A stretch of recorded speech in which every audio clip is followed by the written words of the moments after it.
Je vous adresse, vous, amis qui m'écoutez, la bienvenue en Jésus, notre Sauveur, qui vous apporte paix et joie. Loin de la peur des soucis de cette terre, disons Hosanna, oui donnons gloire à Dieu, et levez-vous, porteurs de la cité, qu'ici même éclate votre joie. Marchons ensemble mes amis, jamais nous n'aurons de soucis. On traverse le monde troublé, les mots doux sans oublier. Il faut tous, oui tous, nous donner la main, afin que tous ensemble, lorsque demain Jésus-Christ apparaîtra, nous soyons tous du nombre des élus. Merci Jésus, merci mon Dieu, avec toi je ne connais rien. Toujours tu me gardes, merci mon Dieu, merci Jésus. Ni la flèche qui vole en plein midi, tombe à mes côtés, je ne serai jamais atteint, car mon œil surveille, je ne crains rien. Avec Jésus, pas de danger. Oh, oh, oh. Marchons ensemble mes amis, jamais nous n'aurons de soucis. On traverse le monde troublé, les mots doux sans oublier. Il faut tous, oui tous, nous donner la main, afin que tous ensemble, lorsque demain Jésus-Christ apparaîtra, nous soyons tous du nombre des élus. Bonjour à tous, bienvenue à notre rencontre d'école du sabbat annexe. Aujourd'hui, vendredi 11 mars 2022. Nous vous souhaitons à tous une cordiale et chaleureuse bienvenue. Et avant de commencer notre programme ce soir, j'aimerais partager avec vous ces petites réflexions afin que nous puissions entrer dans ce moment de sabbat, moment important pour chaque famille adventiste et ceux qui nous suivent, un moment où nous devons prendre le temps de vraiment rencontrer notre Seigneur, surtout dans ces temps si difficiles. C'est l'heure de la sainte et sainte divine connexion. Dieu, au cœur du Saint Sabbat, te convie. Merveilleux privilège, ineffable grâce. Dieu le Créateur recherche ta compagnie pour encore te bénir. Ton Dieu qui ne saurait se renier lui-même se souvient du rendez-vous du sabbat et t'y attend avec le plaisir de sympathiser avec toi et avoir ton amitié. L'intimité de la rencontre pour un tête-à-tête avec toi. Viens épancher ton âme, soulager ton cœur, recevoir la bénédiction de la présence de l'Éternel Dieu et dans sa joie et son sourire, être renouvelé, épanoui. Tu es sa fierté, Dieu t'aime.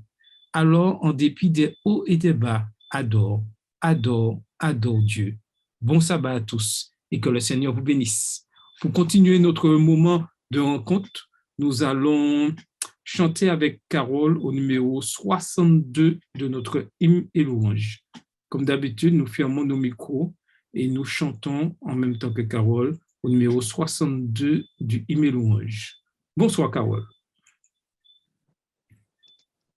Bonsoir Charles, bonsoir à tous. J'espère que vous avez passé une belle semaine sous le regard de Dieu. Le fait que nous soyons connectés ce soir montre bien qu'il nous a richement bénis et ceux qui nous verront plus tard, je pense que l'Éternel nous permet toujours de voir sa grâce à travers ces moments qu'il nous permet de passer ensemble. Alors, comme Charles l'a annoncé, vous chantez avec moi, même si vos micros sont fermés. On y va?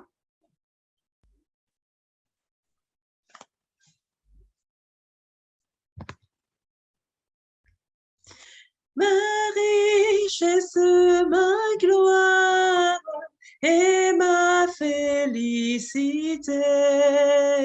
Oh Jésus, c'est de quoi que tu m'as racheté.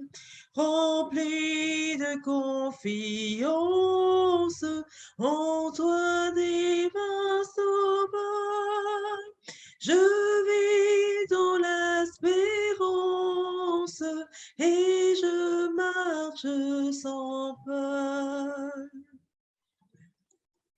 rien n'ôte la souillure, rien ne guérit le cœur, sinon les meurtrissures et le sang du Sauveur.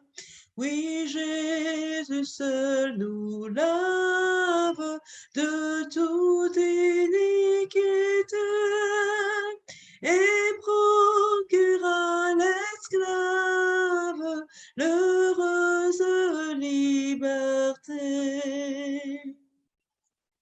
Oh, que toute la terre apporte à ce Sauveur ses péchés, sa misère, il fait grâce aux pécheurs. Son amour insondable lui fit quitter le ciel pour donner aux coupables un salut éternel. Merci à tous, à tout à l'heure.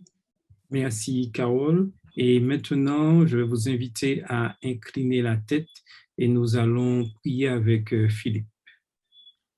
Notre Père qui est dans les cieux, nous voulons te remercier une fois encore de la semaine que tu nous as permis de passer. Nous sommes contents, Seigneur, pour ce jour que tu as mis à part afin que nous nous rencontrons ensemble, Seigneur. En cet instant, nous te prions pour Charles, Seigneur, qui aura la direction de diriger le service. Je demande de l'assister par son Saint-Esprit ainsi que sa collaboratrice, Carole. Veuille bénir aussi tous ceux qui sont sur la plateforme. Bénis-nous, Seigneur, ce sabbat, bénis-nous. Aide-nous à nous réjouir dans ce jour de sabbat et nous soyons dans la joie. Et bénis-nous en ce soirée. Nous t'avons prié au nom de Jésus. Amen. Amen. Merci, Philippe. Maintenant, nous allons passer à la première partie de notre rencontre, instruction du manuel d'église. Et nous continuons toujours au chapitre 10 du manuel d'église. Et nous sommes au chapitre 10 des services religieux et les réunions de l'église. Nous sommes à notre troisième partie et en ce soir, nous verrons l'école du sabbat et le service d'adoration. Il faut comprendre que l'église adventiste est une église organisée et que rien n'est fait comme bon nous sommes si on veut. Non. Il y a une organisation qui a été mise en place et nous savons que le sabbat matin, lors de notre moment d'adoration, il est composé en deux parties, c'est-à-dire l'école du sabbat et le culte. Et c'est ce que nous verrons en ce soir. L'école du sabbat. L'école du sabbat, l'un des plus importants de nos services, est appelé l'église à l'étude. C'est un moment où l'église, où chaque membre qui participe à l'école du sabbat a l'occasion de participer et aussi de recevoir des instructions bien spécifiques sur des thèmes bien particuliers. Chaque sabbat, nos membres et des milliers de personnes intéressées se réunissent à l'école du sabbat pour l'étude systématique de la parole de Dieu. Tous les membres d'église devraient être encouragés à fréquenter l'école du sabbat et y amener des visiteurs. Et ça, cette partie est très importante.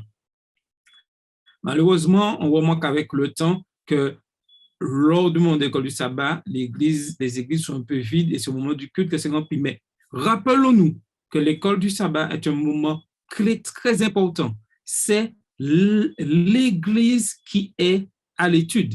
Et aujourd'hui, avec la pandémie, l'école du sabbat utilise d'autres moyens, les moyens des réseaux sociaux, Zoom, par exemple, où nous sommes là en ce soir, YouTube, afin de pouvoir toujours continuer l'étude de la parole de Dieu. Car c'est vraiment l'âme, je dirais, et le centre et l'essence même de l'Église adventiste du 7e jour.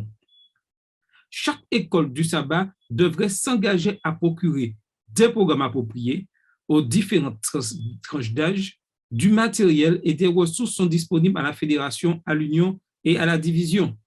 Et au niveau de chaque église, il y a un programme spécifique pour chaque enfant.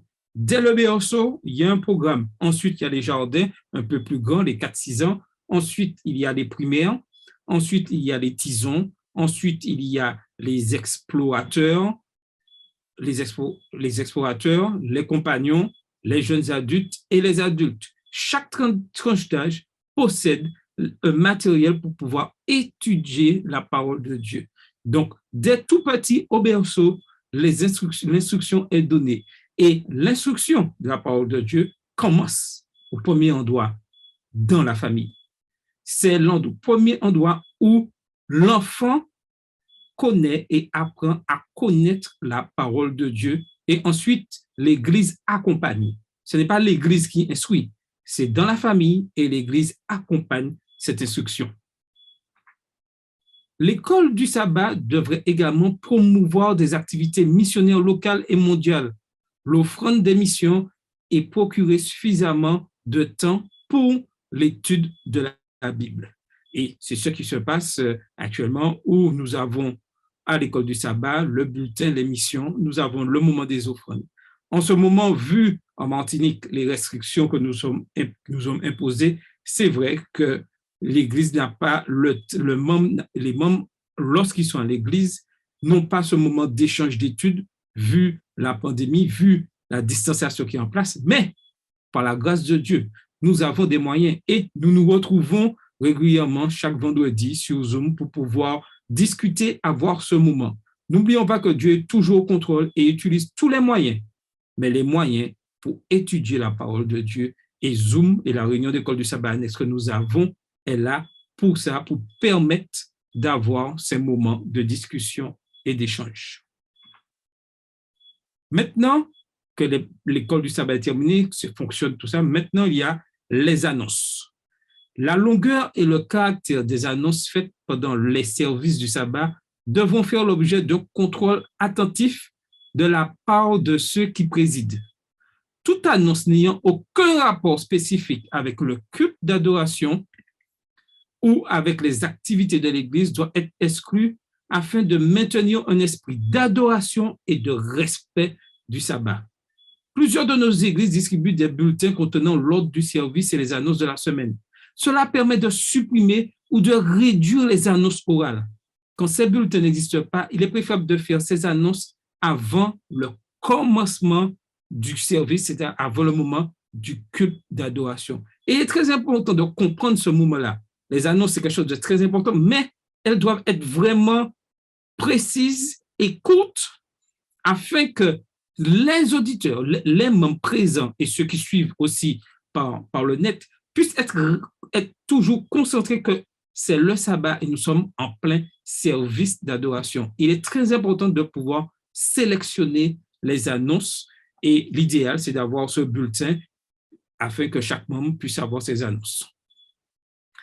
Maintenant, il y a cette partie où on appelle souvent 10 minutes missionnaires, mais c'est un moment où les différents départements devraient également avoir cette possibilité de promouvoir leur programme.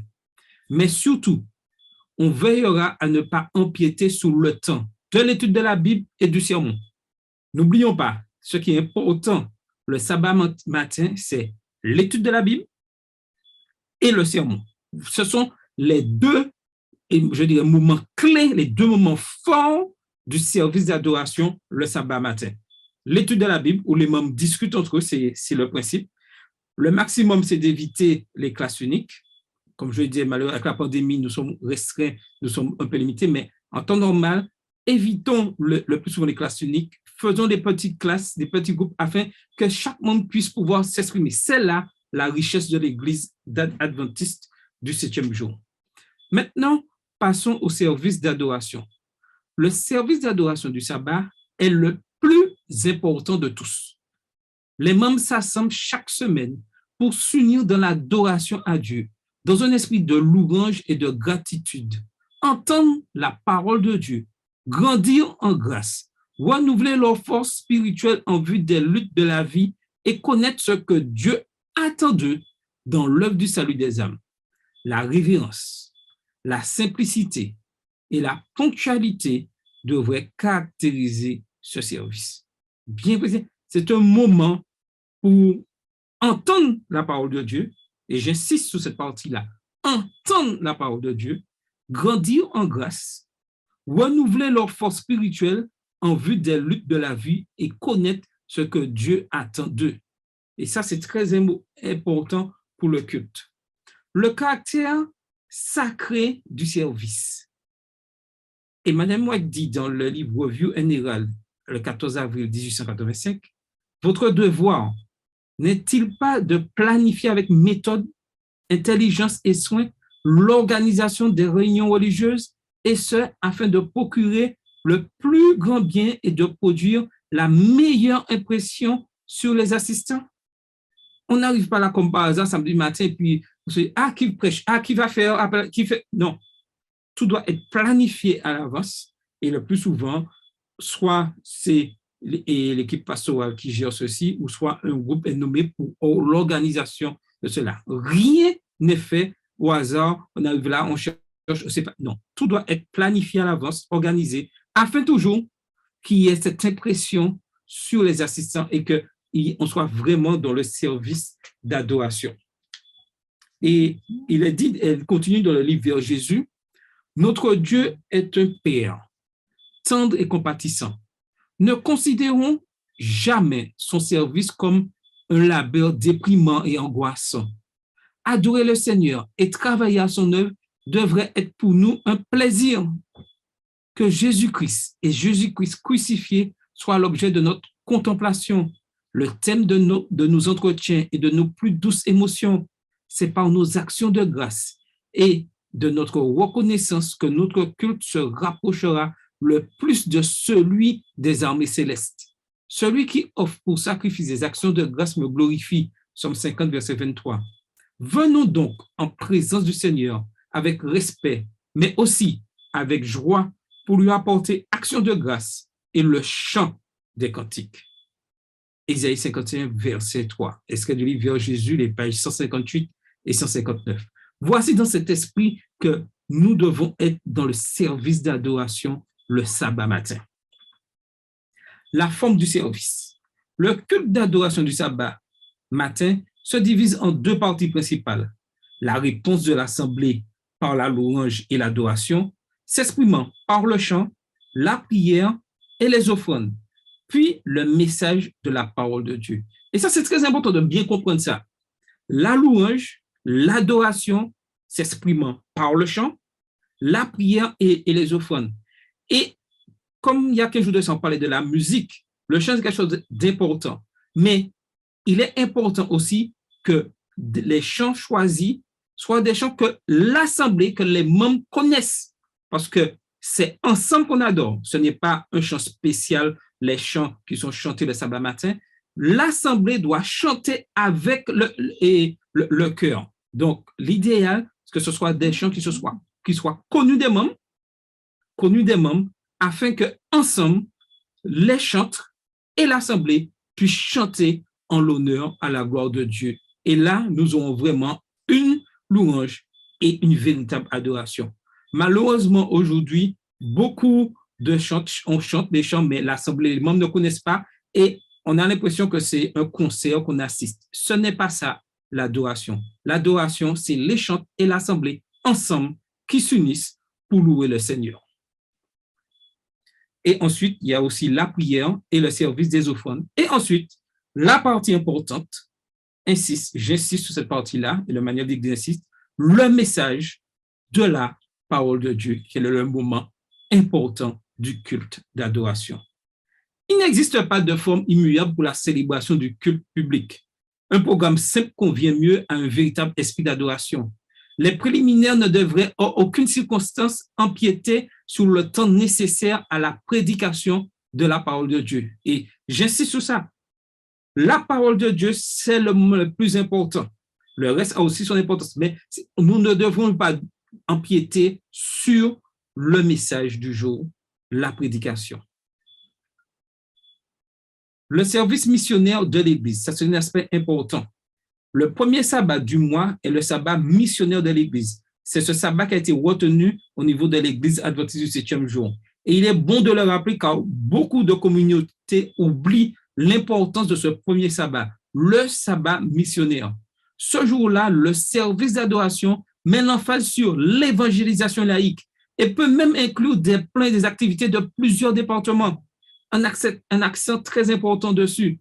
Dieu nous a confié une œuvre des plus sacrées et nous avons besoin de nous rassembler pour recevoir des instructions qui nous rendront capables de nous acquitter de notre tâche. Extrait du livre Témoignage pour l'Église, volume 3, les pages 385 et 386. Et il est important que nous puissions, nos communautés qui ont pu délaisser ce premier sabbat, puissent retourner à ce sabbat d'évangélisation. Peut-être plusieurs fois, mais toujours avoir à l'esprit l'évangélisation. D'ailleurs, c'est la mission de l'Église adventiste du 7e jour. La prière publique. Jésus voulait convaincre ses disciples que leur prière devrait être courte et aller droit au but sans injonctions inutiles. Et ça, c'est très important lors des moments de prière au niveau du culte d'adoration. Et la servante du Seigneur dit dans le ministère évangélique à la page 83 que ceux qui prient et qui prêchent prononcent correctement les mots et parlent d'une voix claire, distincte, bien timbrée. La prière faite convenablement est une aide puissante. C'est l'un des moyens que le Seigneur emploie pour communiquer à son peuple les précieux trésors de la vérité. Que le peuple de Dieu apprenne à parler et à prier de façon à présenter correctement les grandes vérités qu'il possède. Que les témoignages apportés et les prières offertes soient clairs et distincts. Ainsi Dieu sera-t-il glorifié. Très important, tout doit être clair et distinct afin que toute l'assemblée puisse comprendre. Le sabbat peut être aussi un moment de distribution de littérature. Généralement, le sabbat est le moment approprié pour la distribution de littérature aux membres. On évitera quand même toutefois les méthodes problématiques qui détournent l'attention de la véritable adoration et de la révérence. C'est-à-dire, on ne va pas distribuer les journaux priorité ou des journaux spéciaux de l'Église pendant que le prédicateur prêche.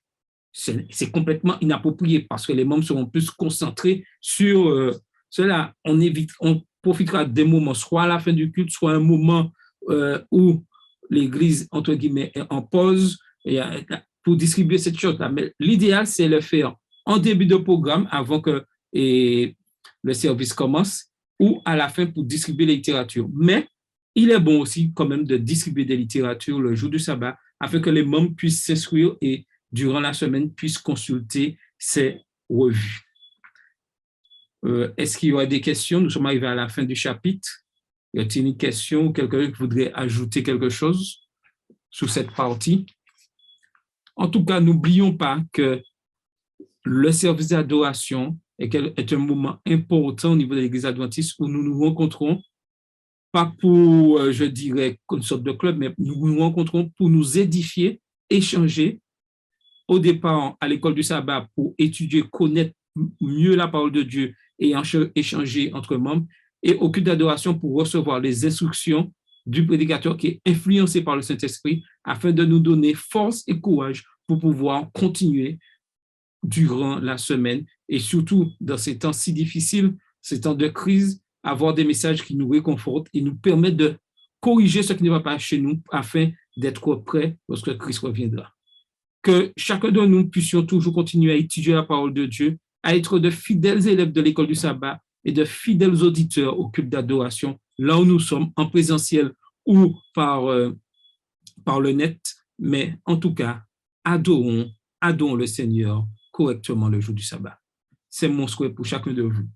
Et la semaine prochaine, nous verrons le service de communion, et ce sera en 2 parties, mais nous verrons la première partie vendredi si Dieu veut.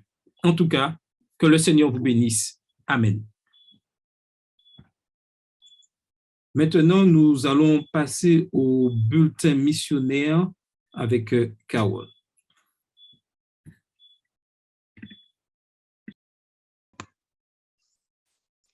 Sawadika, Von Sabato TD.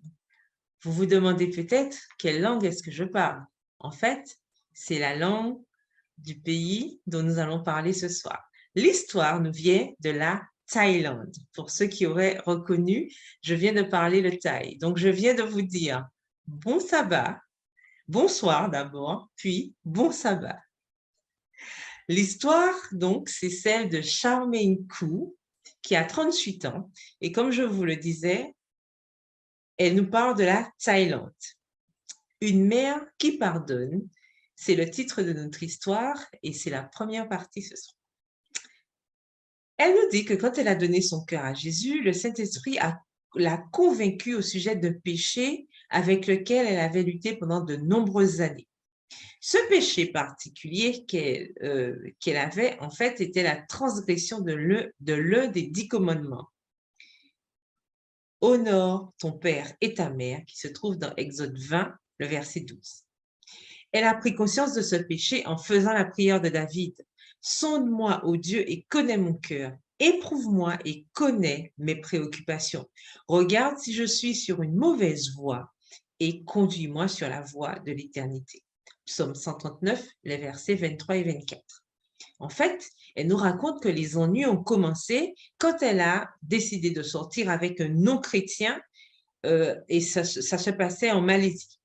Sa mère n'aimait pas du tout son petit ami et elle ne l'a pas caché. Elle l'a parfois ignoré quand il lui disait bonjour et quand il la saluait.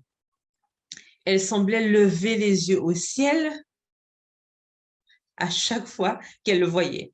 Et cette terrible tension a persisté pendant les 8 années où elle est sortie avec ce jeune homme. Mais Charmaine nous avoue qu'elle a aussi la tête dure et elle n'a jamais pris en considération l'opinion de sa mère.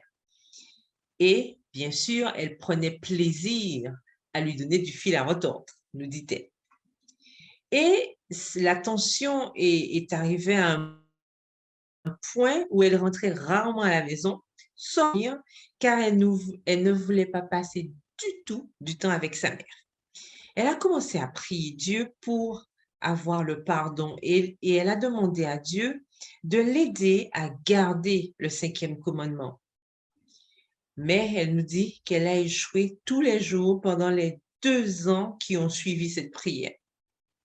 Elle priait le matin et au moment même où elle sortait de sa chambre et commençait à parler à sa mère, la colère l'envahissait. Sa mère et elle nous dit, ne partageaient pas du tout le même point de vue et sa mère l'agaçait vraiment. Elle a prié encore plus, mais elle a même commencé à détester quand sa mère venait frapper à la porte pour lui dire que le repas était prêt. Elle nous dit qu'elle était une fille très irrespectueuse et elle ne pouvait pas s'en empêcher. Elle a même arrêté de parler à sa mère pendant quelques mois. Et quand sa mère a essayé de reprendre contact avec elle, d'avoir une conversation avec elle, elle l'a complètement ignorée. Elle ne savait pas comment lui parler. Apparemment, elle ne pouvait pas lui pardonner. Mais elle nous dit qu'elle a prié encore plus. Et Dieu lui a répondu par le biais de la Bible. Un matin, elle a lu les paroles de Matthieu 6, et versets 14 et 15. Si vous pardonnez aux hommes leurs fautes, votre Père céleste vous pardonnera aussi. Mais si vous ne pardonnez pas aux hommes, votre Père ne vous pardonnera pas non plus vos fautes. Et dans le livre Vers Jésus, écrit par Ellen White, elle a lu « La guerre contre le moi est la plus grande qui ait jamais été livrée.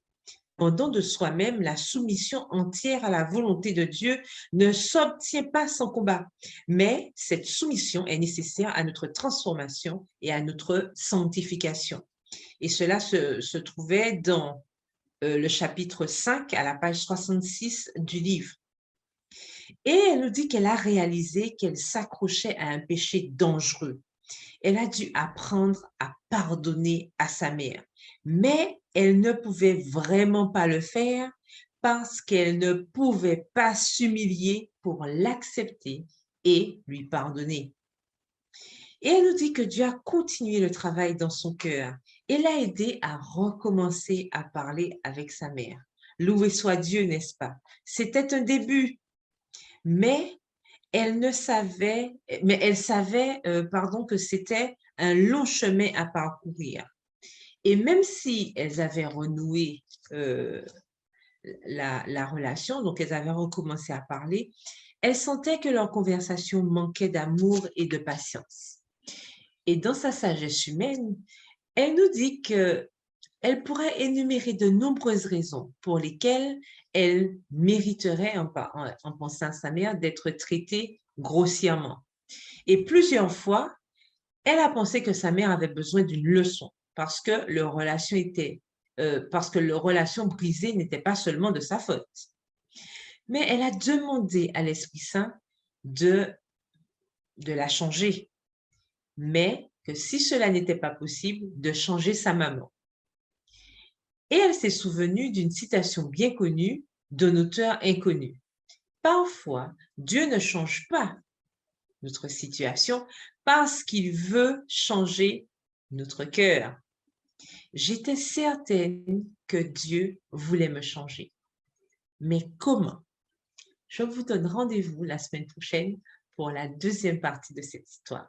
Mais pour aujourd'hui, rappelons-nous que Charmaine est institutrice de maternelle à l'école missionnaire adventiste internationale de Korat en Thaïlande. Avant de rejoindre l'école, elle a finalement pu faire la paix avec sa mère. Comme je vous l'ai dit, nous verrons la suite la semaine prochaine si Dieu veut. Mais en tout cas, on vous remercie déjà pour les offrandes du 13e sabbat qui, il y a 3 ans, ont aidé l'école de Charmaine, Adventist International Mission School, l'école missionnaire internationale adventiste, à devenir un lycée et à construire des salles de classe et d'autres bâtiments sur un nouveau terrain. Merci déjà pour les offrandes généreuses auxquelles vous aurez pensé pour le prochain 13e sabbat, qui n'est pas très loin, je vous le rappelle. Et dans la section culturelle de ce soir, on nous dit que la mission de la Thaïlande fait partie de la mission de l'Union de l'Asie du Sud-Est. Il y a 54 églises, 75 groupes et 15 137 membres pour une population de 66 534 000 habitants. Et cela correspond à un adventiste pour 4 395 habitants. Le premier adventiste à visiter la Thaïlande fut R.A. Cadwell, qui fit du colportage à Bangkok pendant quelques semaines à la fin de 1906 ou au début 1907. Plus de 10 ans plus tard, des colporteurs de l'école missionnaire de Singapour, travaillant à Bangkok avec des livres chinois, rapportèrent y avoir découvert un groupe d'observateurs du sabbat. Cela a conduit à la création d'une mission permanente en 1909 et E.L. Langway, Forrest à Pratt et Tan Tian Tsua, qui avaient accepté les enseignements adventistes en Chine, se sont installés à Bangkok. Le premier Thaïlandais converti était un jeune homme qui a été baptisé par Pratt en 1925 et est devenu plus tard le directeur commercial adjoint du sanatorium et de l'hôpital de Bangkok. Le nom officiel du pays est le Royaume de Thaïlande et il est gouverné par une monarchie constitutionnelle. La langue officielle est le thaï, bien que 60 langues soient parlées dans ce pays. L'anglais est une matière scolaire obligatoire. La langue thaï a 5 tons et est appelée une langue tonale, comme le chinois et le vietnamien. L'alphabet thaï a 44 symboles pour les consonnes et 16 symboles pour les voyelles. Et la monnaie utilisée en Thaïlande est le baht. Alors, je vous dis à nouveau, Sawadika pour bonsoir et surtout, Bon Sabato Tidi. À bientôt pour une prochaine histoire et la suite des aventures de Charmaine. Bon sabbat à tous. Merci, Carole, pour ce magnifique récit.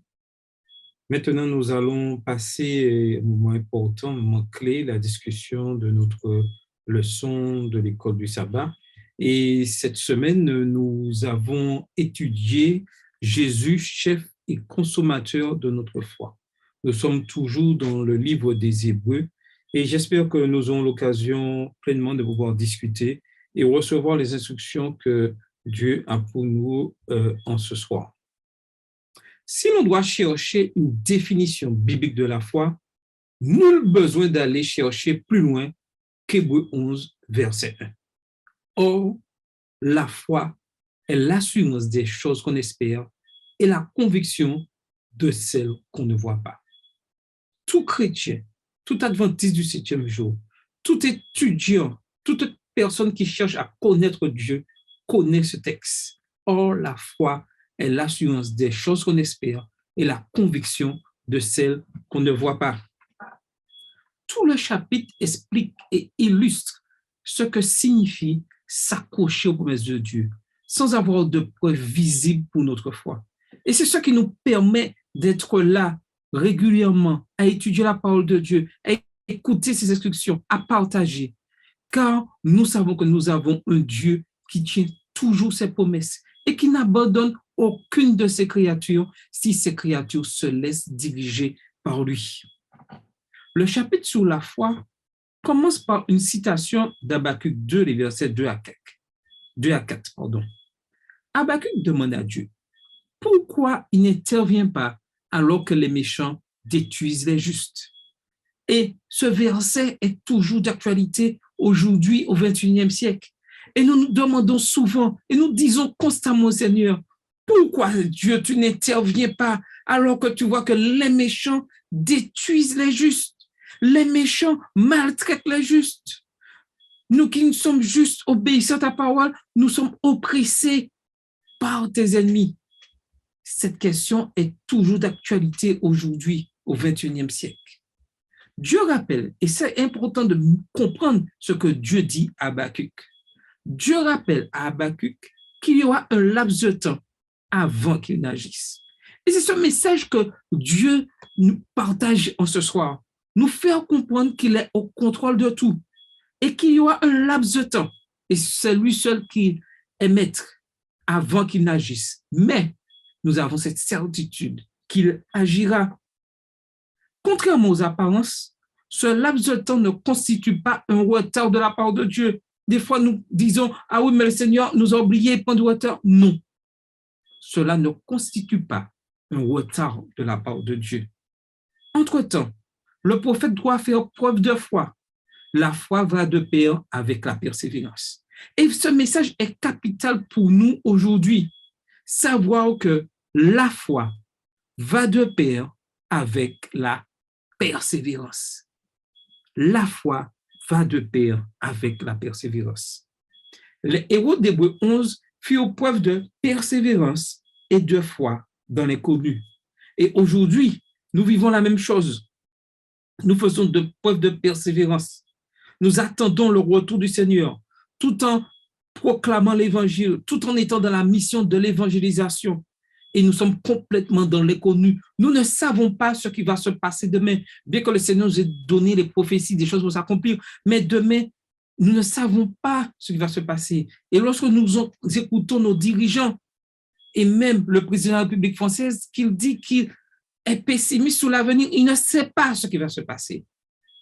Mais nous devons être persévérants dans l'étude de la parole de Dieu, dans notre relation avec Dieu constamment chaque jour. Nous devons persévérer. Nous ne devons pas baisser les bras, Nous devons demeurer dans la foi, dans cet inconnu. Abraham croyait que Dieu pouvait ressusciter Isaac d'entre les morts. Hébreux 11, verset 19.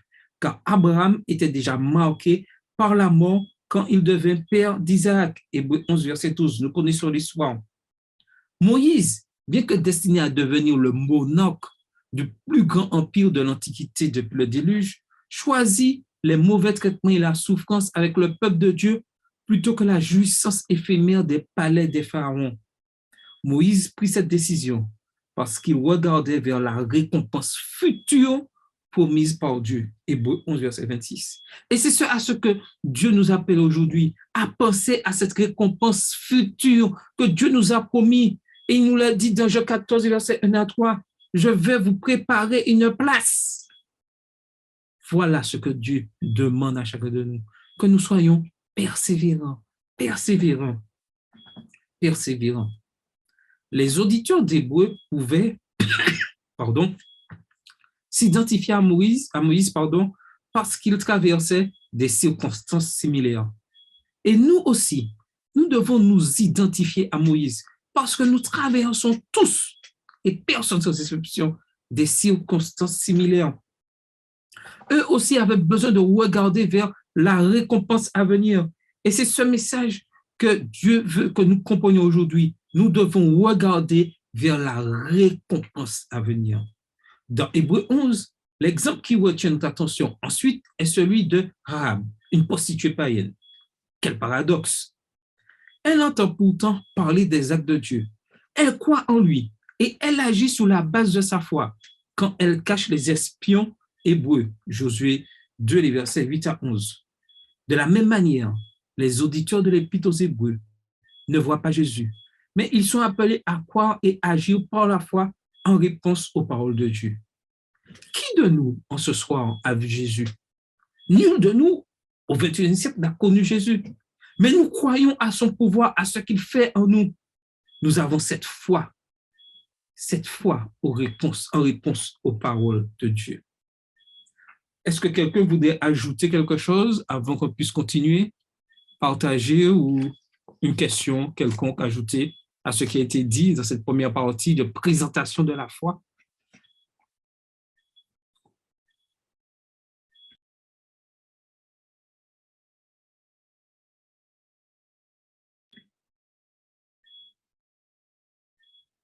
Personne n'a rien à dire sur la foi, qu'est-ce qu'elle représente dans sa vie, sa cause chrétienne aujourd'hui?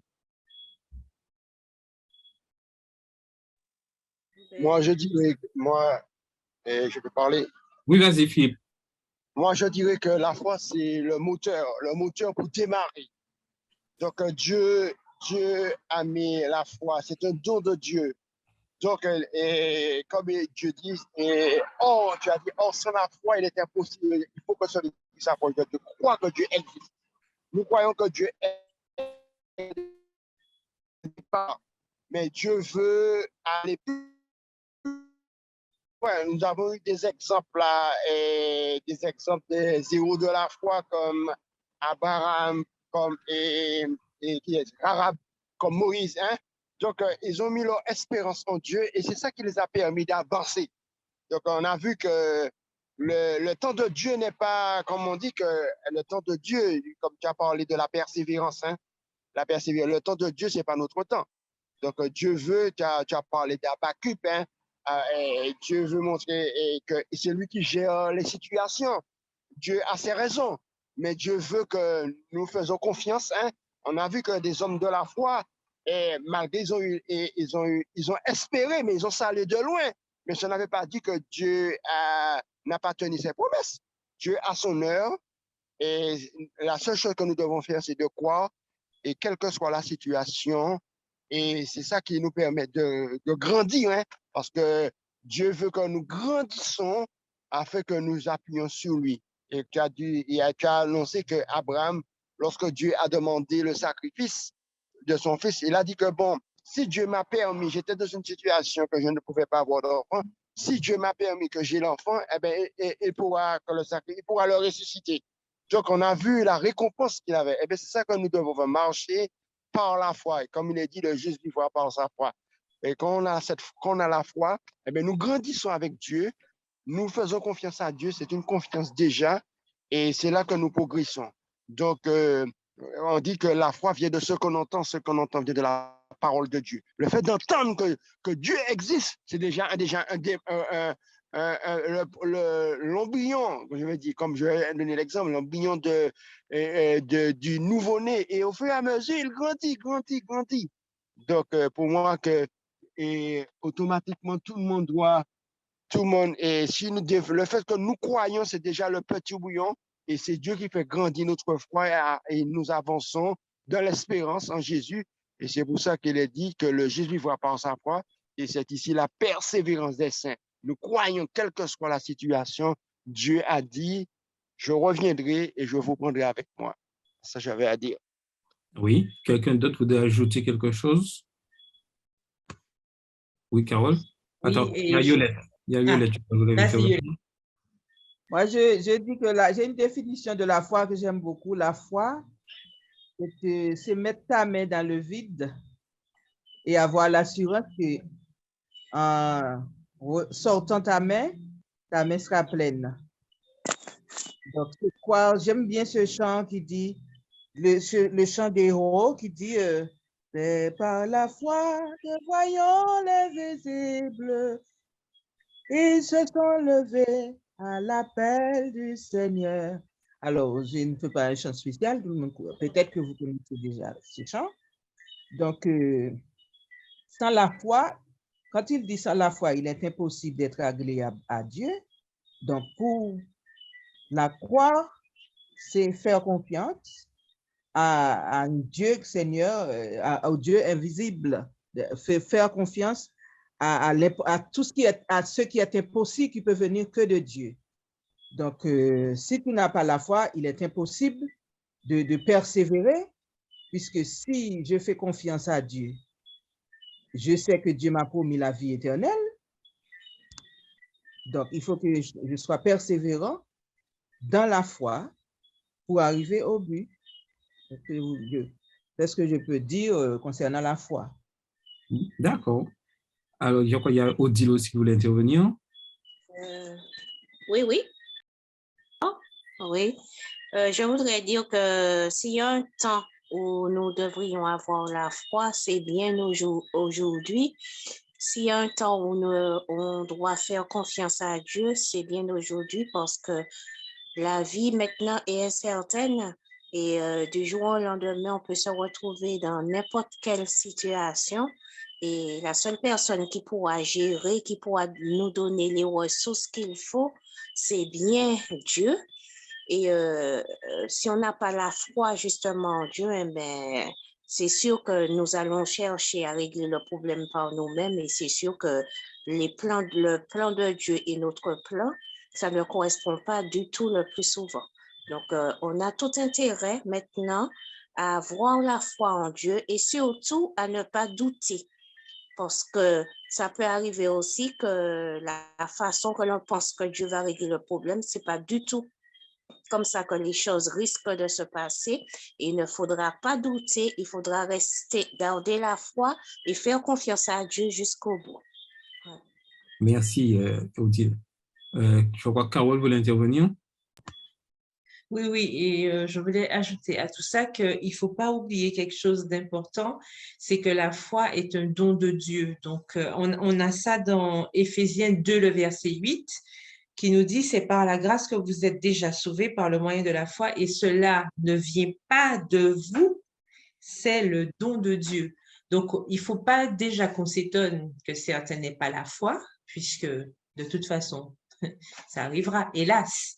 Mais la foi, c'est un don de Dieu. Et le fait de savoir que la foi, c'est un don de Dieu, ça nous permet aussi de comprendre tout ce qu'il y a derrière cette grâce. Lorsque nous croyons en ce Dieu d'amour, ce Dieu miséricordieux, celui qui nous donne tout, ben, c'est déjà une grâce qui nous fait de pouvoir croire en cela, parce que nous savons que beaucoup n'auront pas cette chance d'avoir, de pouvoir goûter à cette foi.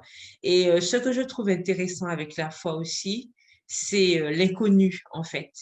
C'est vraiment le summum de la confiance parce que on ne sait pas. C'est comme les boîtes à surprise, en fait, ne pas citer un célèbre chocolat, le Kinder Surprise, mais en fait, on ne sait pas ce qu'il y a à l'intérieur. Et c'est ce qui est bien avec la foi, parce qu'avec Dieu, on sait qu'il nous donnera toujours quelque chose qui va nous convenir, mais surtout, on ne sait pas. Et c'est ça la foi. La foi, c'est pas savoir à l'avance. La foi, c'est faire confiance totalement.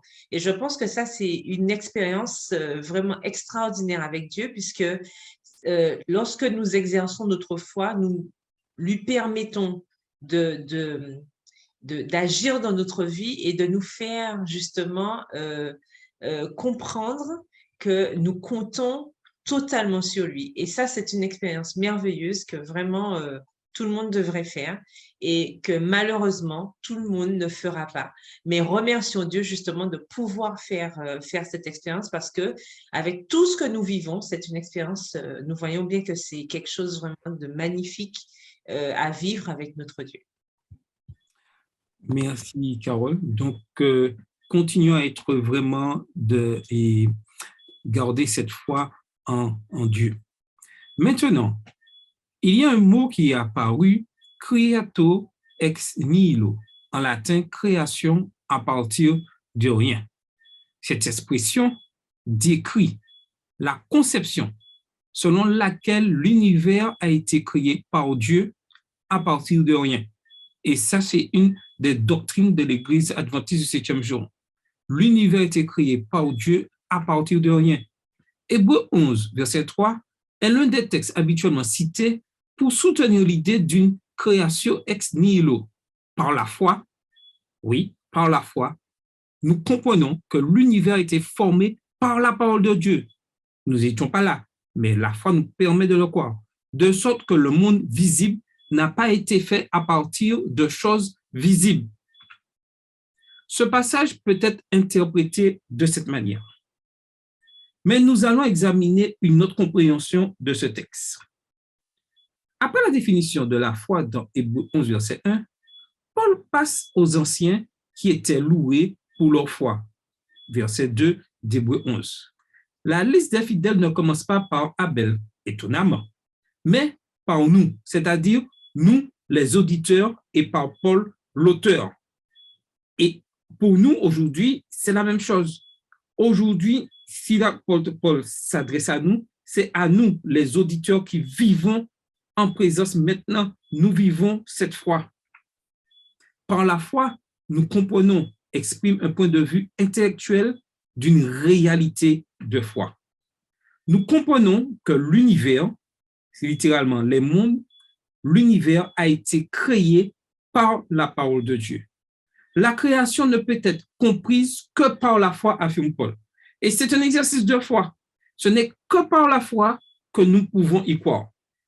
Petite parenthèse, ceux qui disent que la Terre possède des milliards d'années, un Big Bang, tout ça, c'est par la foi aussi qu'ils croient à cette chose-là. Mais ce n'est pas une foi qui vient de Dieu. Juste pour dire que tout ce que nous ne sommes pas présents, que nous n'avons pas vu, c'est par la foi que nous pouvons le croire. Exemple simple, la guerre 14-18. Personne d'entre nous et personne là n'était présente. Mais nous croyons qu'il y a eu cette guerre parce que des gens nous racontaient. Tout ceci pour nous dire que la foi s'exerce dans tous les domaines, mais elle doit être vraiment un don de Dieu.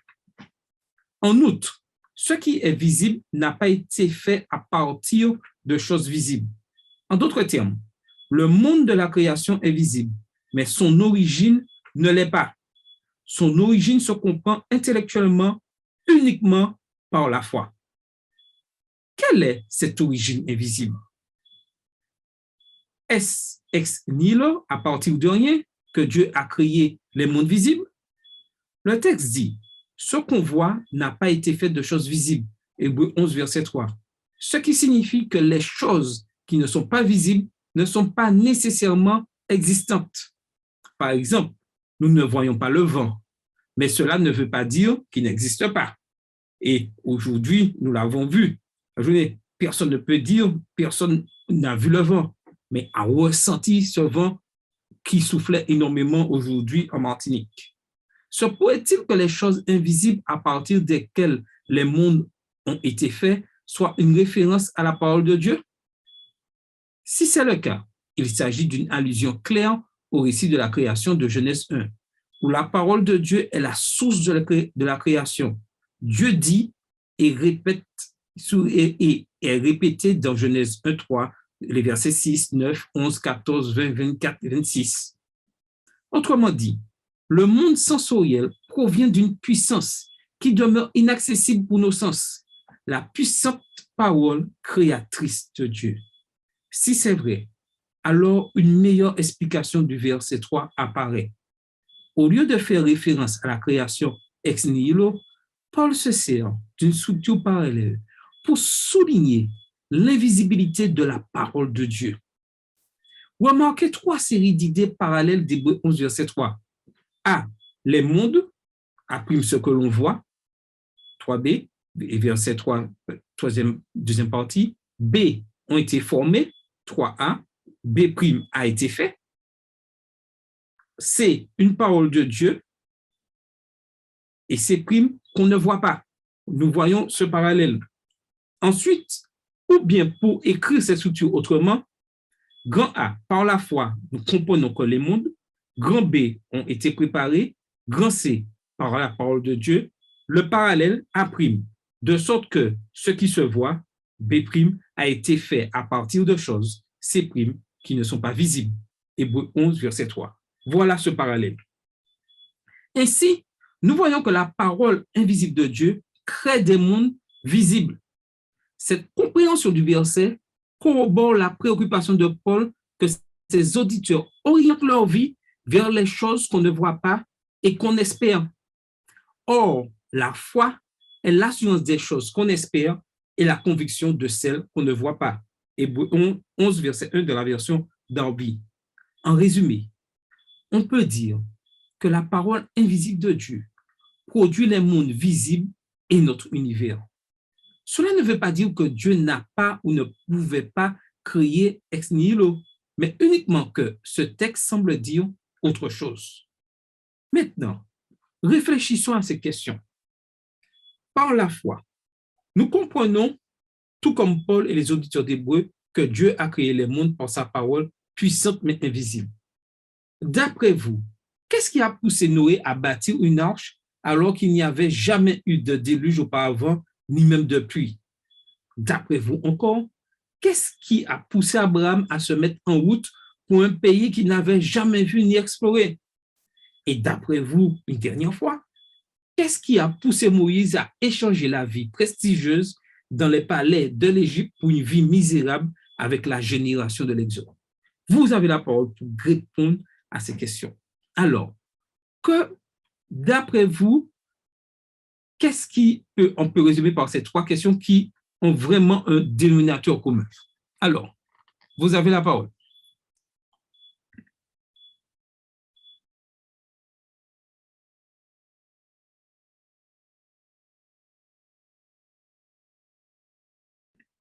Donc, alors, Carole, est-ce que tu peux nous donner une petite idée?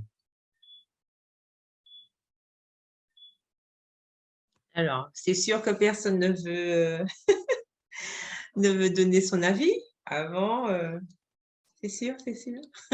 Bon, peut-être qu'ils seront inspirés après. Mais en fait, le dénominateur commun, bon là, hein, c'est le fameux mot en 3 lettres que nous voyons depuis le début.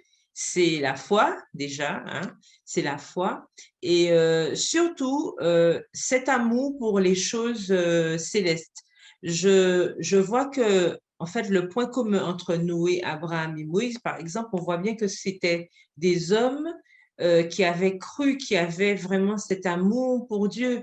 Noé, lorsque l'Éternel s'adresse à lui, déjà, la Bible nous rapporte que l'Éternel voit que c'est un homme juste, il est droit, c'est quelqu'un en qui il peut avoir confiance, et donc l'Éternel s'adresse à lui. Donc, c'est certainement parce que Noé avait pris cette habitude d'avoir cette relation avec Dieu. Il avait déjà une disposition de cœur.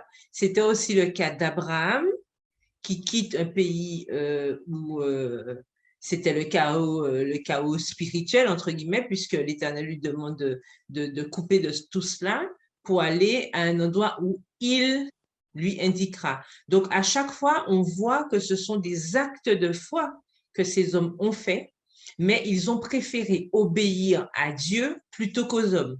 Et ça, c'est très intéressant de voir qu'à chaque fois, il a fallu faire des choix. Et il a fallu faire des choix vraiment clairs. Et dans chacune des histoires, au niveau de Noé, on voit que systématiquement, que ce soit Noé, Abraham ou Moïse, on voit qu'il y a eu une scission, il y a eu une coupure, il y a eu un changement complet par rapport à une réalité qu'il vivait. Noé n'avait jamais vu la pluie. D'accord? Vous vous imaginez, si on se remet dans le contexte, vous voyez déjà un homme qui est en train de bâtir une arche par rapport à une situation qui n'a jamais existé. C'est comme si on était ici en Martinique, il n'a jamais neigé, n'est-ce pas? Et on voit quelqu'un en train de, de bâtir un abri contre une tempête de neige, etc. Donc, on voit un petit peu l'image. En fait, on se rend compte que tous ces hommes ont agi de manière vraiment inattendue. Pour leur époque, c'était vraiment des choses bizarres. Abraham, il décide du jour au lendemain de faire son pactage, comme on dit, et de partir. Mais pour aller où? C'est-à-dire que peut-être, qui sait, ses parents, ses voisins, tout le monde, on lui a demandé, mais tu vas où? Tu pars, mais tu vas où? Et non, il ne savait pas. Il va où Dieu lui indique. Et à chaque fois, Moïse aussi, Moïse, il a choisi en fait de quitter tous ces privilèges qu'il avait pour pouvoir aussi s'attacher à Dieu complètement. Même si ça a été un petit peu initié par un acte que l'Éternel ne lui avait certainement ni inspiré ni demandé de faire, puisque il a eu ce malheureux acte envers l'Égyptien. Mais enfin, on voit quand même qu'il y a eu une coupure. Et lorsque nous avons, c'est un exemple pour nous aussi aujourd'hui, lorsque Dieu nous demande de faire quelque chose, souvent, on se rend compte qu'il y a une scission, il y a une coupure. Il nous demande vraiment de changer par rapport à quelque chose, même si ça peut surprendre notre entourage.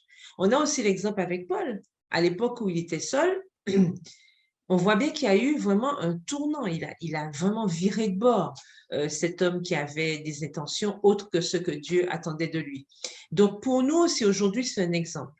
Tous ces héros de la foi nous montrent que lorsque nous choisissons de suivre Dieu, il y a des sacrifices à faire, il y a des choix à faire et parfois, il y a des choses à abandonner. Et c'est vraiment la partie la plus compliquée.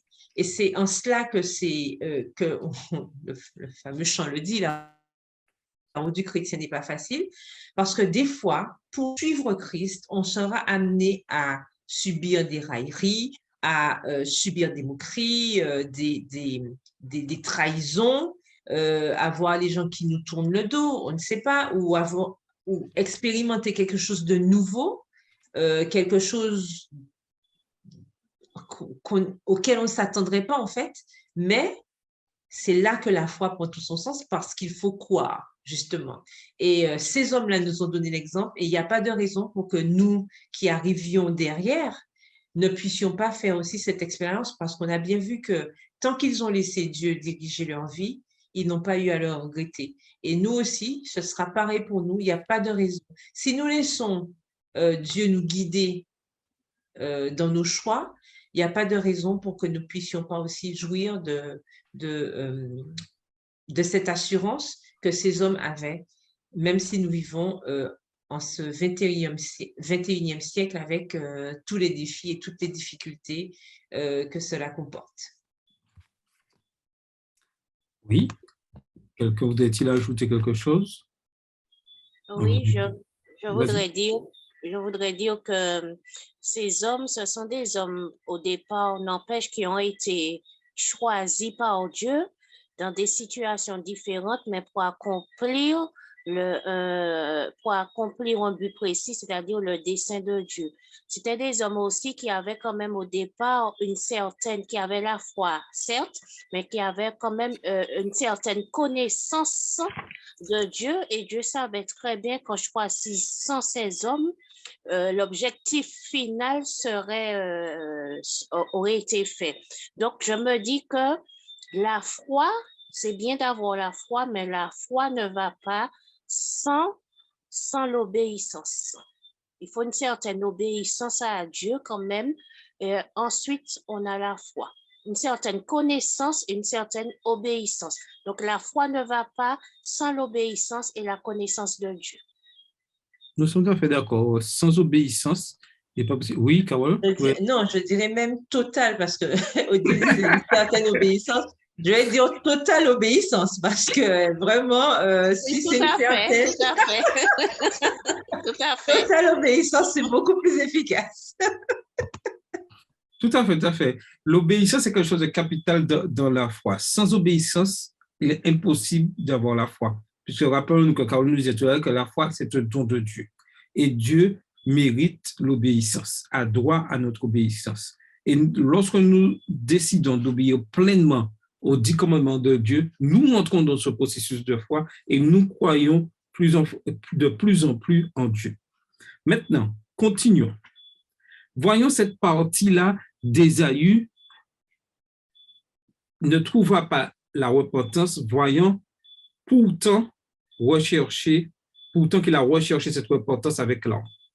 Hébreux 12, verset 17, dit Ésaü, dit, car vous n'avez que aussi plus tard, désirant hériter de la bénédiction, il fut rejeté, car il ne trouva pas lieu à la repentance, quoiqu'il l'eût recherché avec l'âme. Ce verset, comme d'autres dans Hébreux 6, verset 4 à 6, Hébreux 10, verset 26 à 29, semble parler d'une repentance impossible. Dieu a-t-il vraiment rejeté Ésaü? Hébreux 12 parle de continuer la course dans laquelle Christ est notre exemple de persévérance. La persévérance vient par la discipline, et la discipline fortifie les mains et les genoux affaiblis. En outre, Paul conseille à ses auditeurs de poursuivre la paix et la sainteté sans laquelle personne ne verra le Seigneur. Tout chrétien est exhorté à vivre en paix et à maintenir l'harmonie avec tous, pour autant que cela dépende d'eux. Romains 12, verset 18. Il n'y a pas que la paix, mais aussi la sainteté, qui soit un attribut fondamental que les chrétiens doivent poursuivre. Quel est l'objectif de la discipline que Dieu inflige à ses enfants? Il veut qu'ils participent à sa propre sainteté. L'absence de sainteté et de paix équivaut à l'impossibilité de voir le Seigneur. Le contraire de la sainteté, c'est l'immoralité sexuelle, en grec porno, et l'impiété d'Ésaü. Hébreux 12, verset 16. Paul commente à la fois le mépris d'Ésaü pour son droit d'aînesse, Genèse 25, verset 29 à 34, et la perte de la bénédiction qui revenait à l'aîné, Genèse 27, verset 1 à 40. En gardant ce contexte à l'esprit, nous répondrons à la question suivante. Ésaü n'a-t-il pas trouvé lieu à la repentance, bien qu'il l'ait recherché avec l'âme? Certaines traductions de la Bible donnent l'impression qu'Ésaü n'a pas trouvé la repentance alors qu'il avait cherché dans les larmes. Elle nous donne aussi l'impression qu'Ésaü désirait la repentance, mais pour une raison que l'on ignore, Dieu lui a refusé cette possibilité. Pour résoudre le problème, nous devons répondre à la question suivante.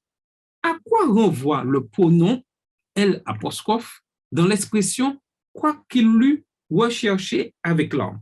Et ça, c'est très important pour bien comprendre. L'antécédent est-il repentance ou bénédiction? Déjà, savoir là. En grec, le pronom L' est féminin.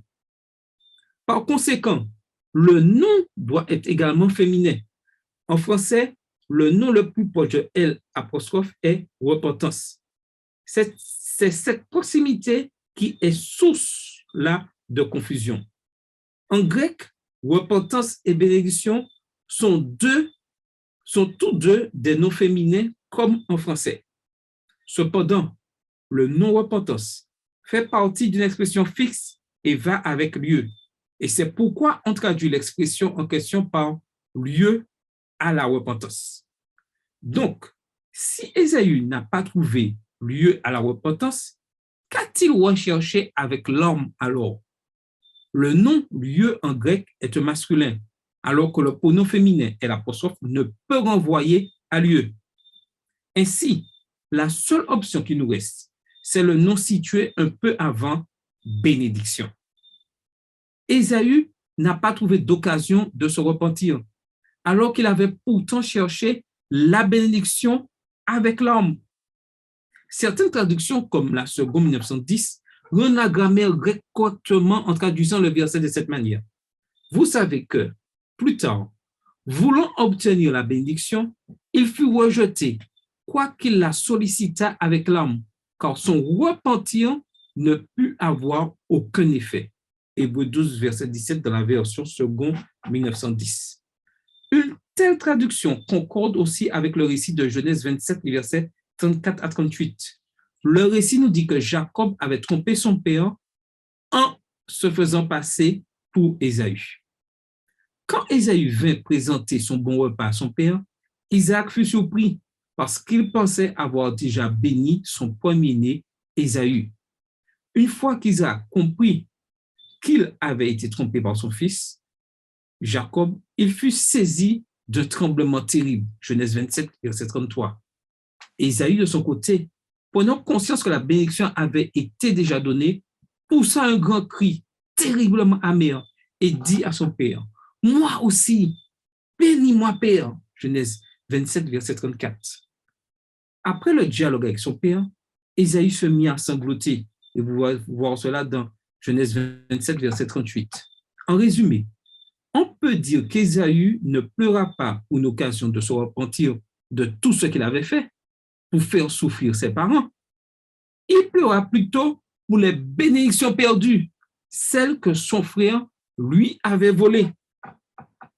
C'est exactement ce que Paul veut dire quand il dit « quand il ne trouva pas lieu à la repentance, quoiqu'il eût recherché la bénédiction avec l'homme. » Hébreux 12, verset 17.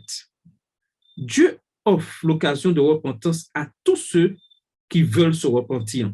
Et vous avez les versets en bas et à l'écran qui expliquent Romains 2, 4, 2 Corinthiens 7, 9 et 10, 2 Timothée 2, 25, 2 Pierre 3, verset 9. Au cours de son histoire, notre Église a survécu à plusieurs crises. Au cours du XXe siècle, nous avons affronté des controverses sur les questions de l'inspiration, du Waldensian White, sur la nature du Christ, la divinité, l'Église du reste, création, évolution, etc. Le XXIe siècle semble avoir de nouveau ramené toutes ces questions en même temps. Que pensez-vous de tout ça? Alors, qui veut répondre?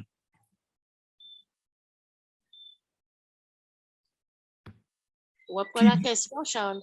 Alors, je reprends la question. Vu surtout ce qu'on a vu sur Ésaü avec la repentance et ce que, au niveau de l'Église, au début, au XXe siècle, il y a eu ces discussions sur l'inspiration, le Waldensian White, la nature du Christ, la divinité, l'Église du reste.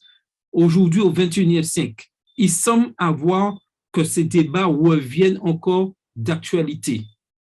Que penser de ça par rapport à l'histoire d'Ésaü?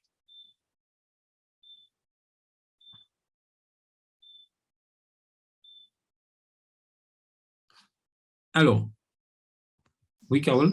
Déjà, pour commencer, comme nous dit le sage, en fait, il n'y a rien de nouveau sous le soleil. Il y aura toujours de la controverse. Il y aura toujours des questions qui vont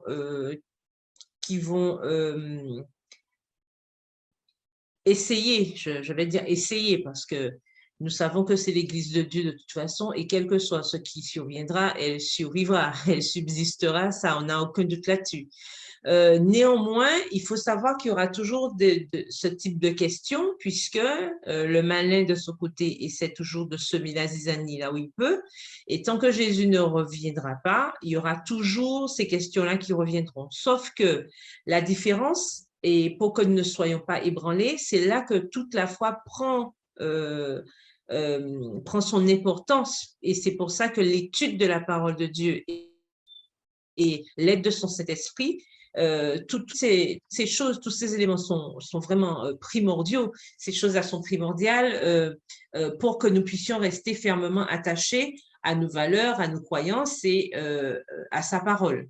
Puisque il n'y a rien de nouveau sous le soleil. Vraiment, je le répète parce que c'est une réalité.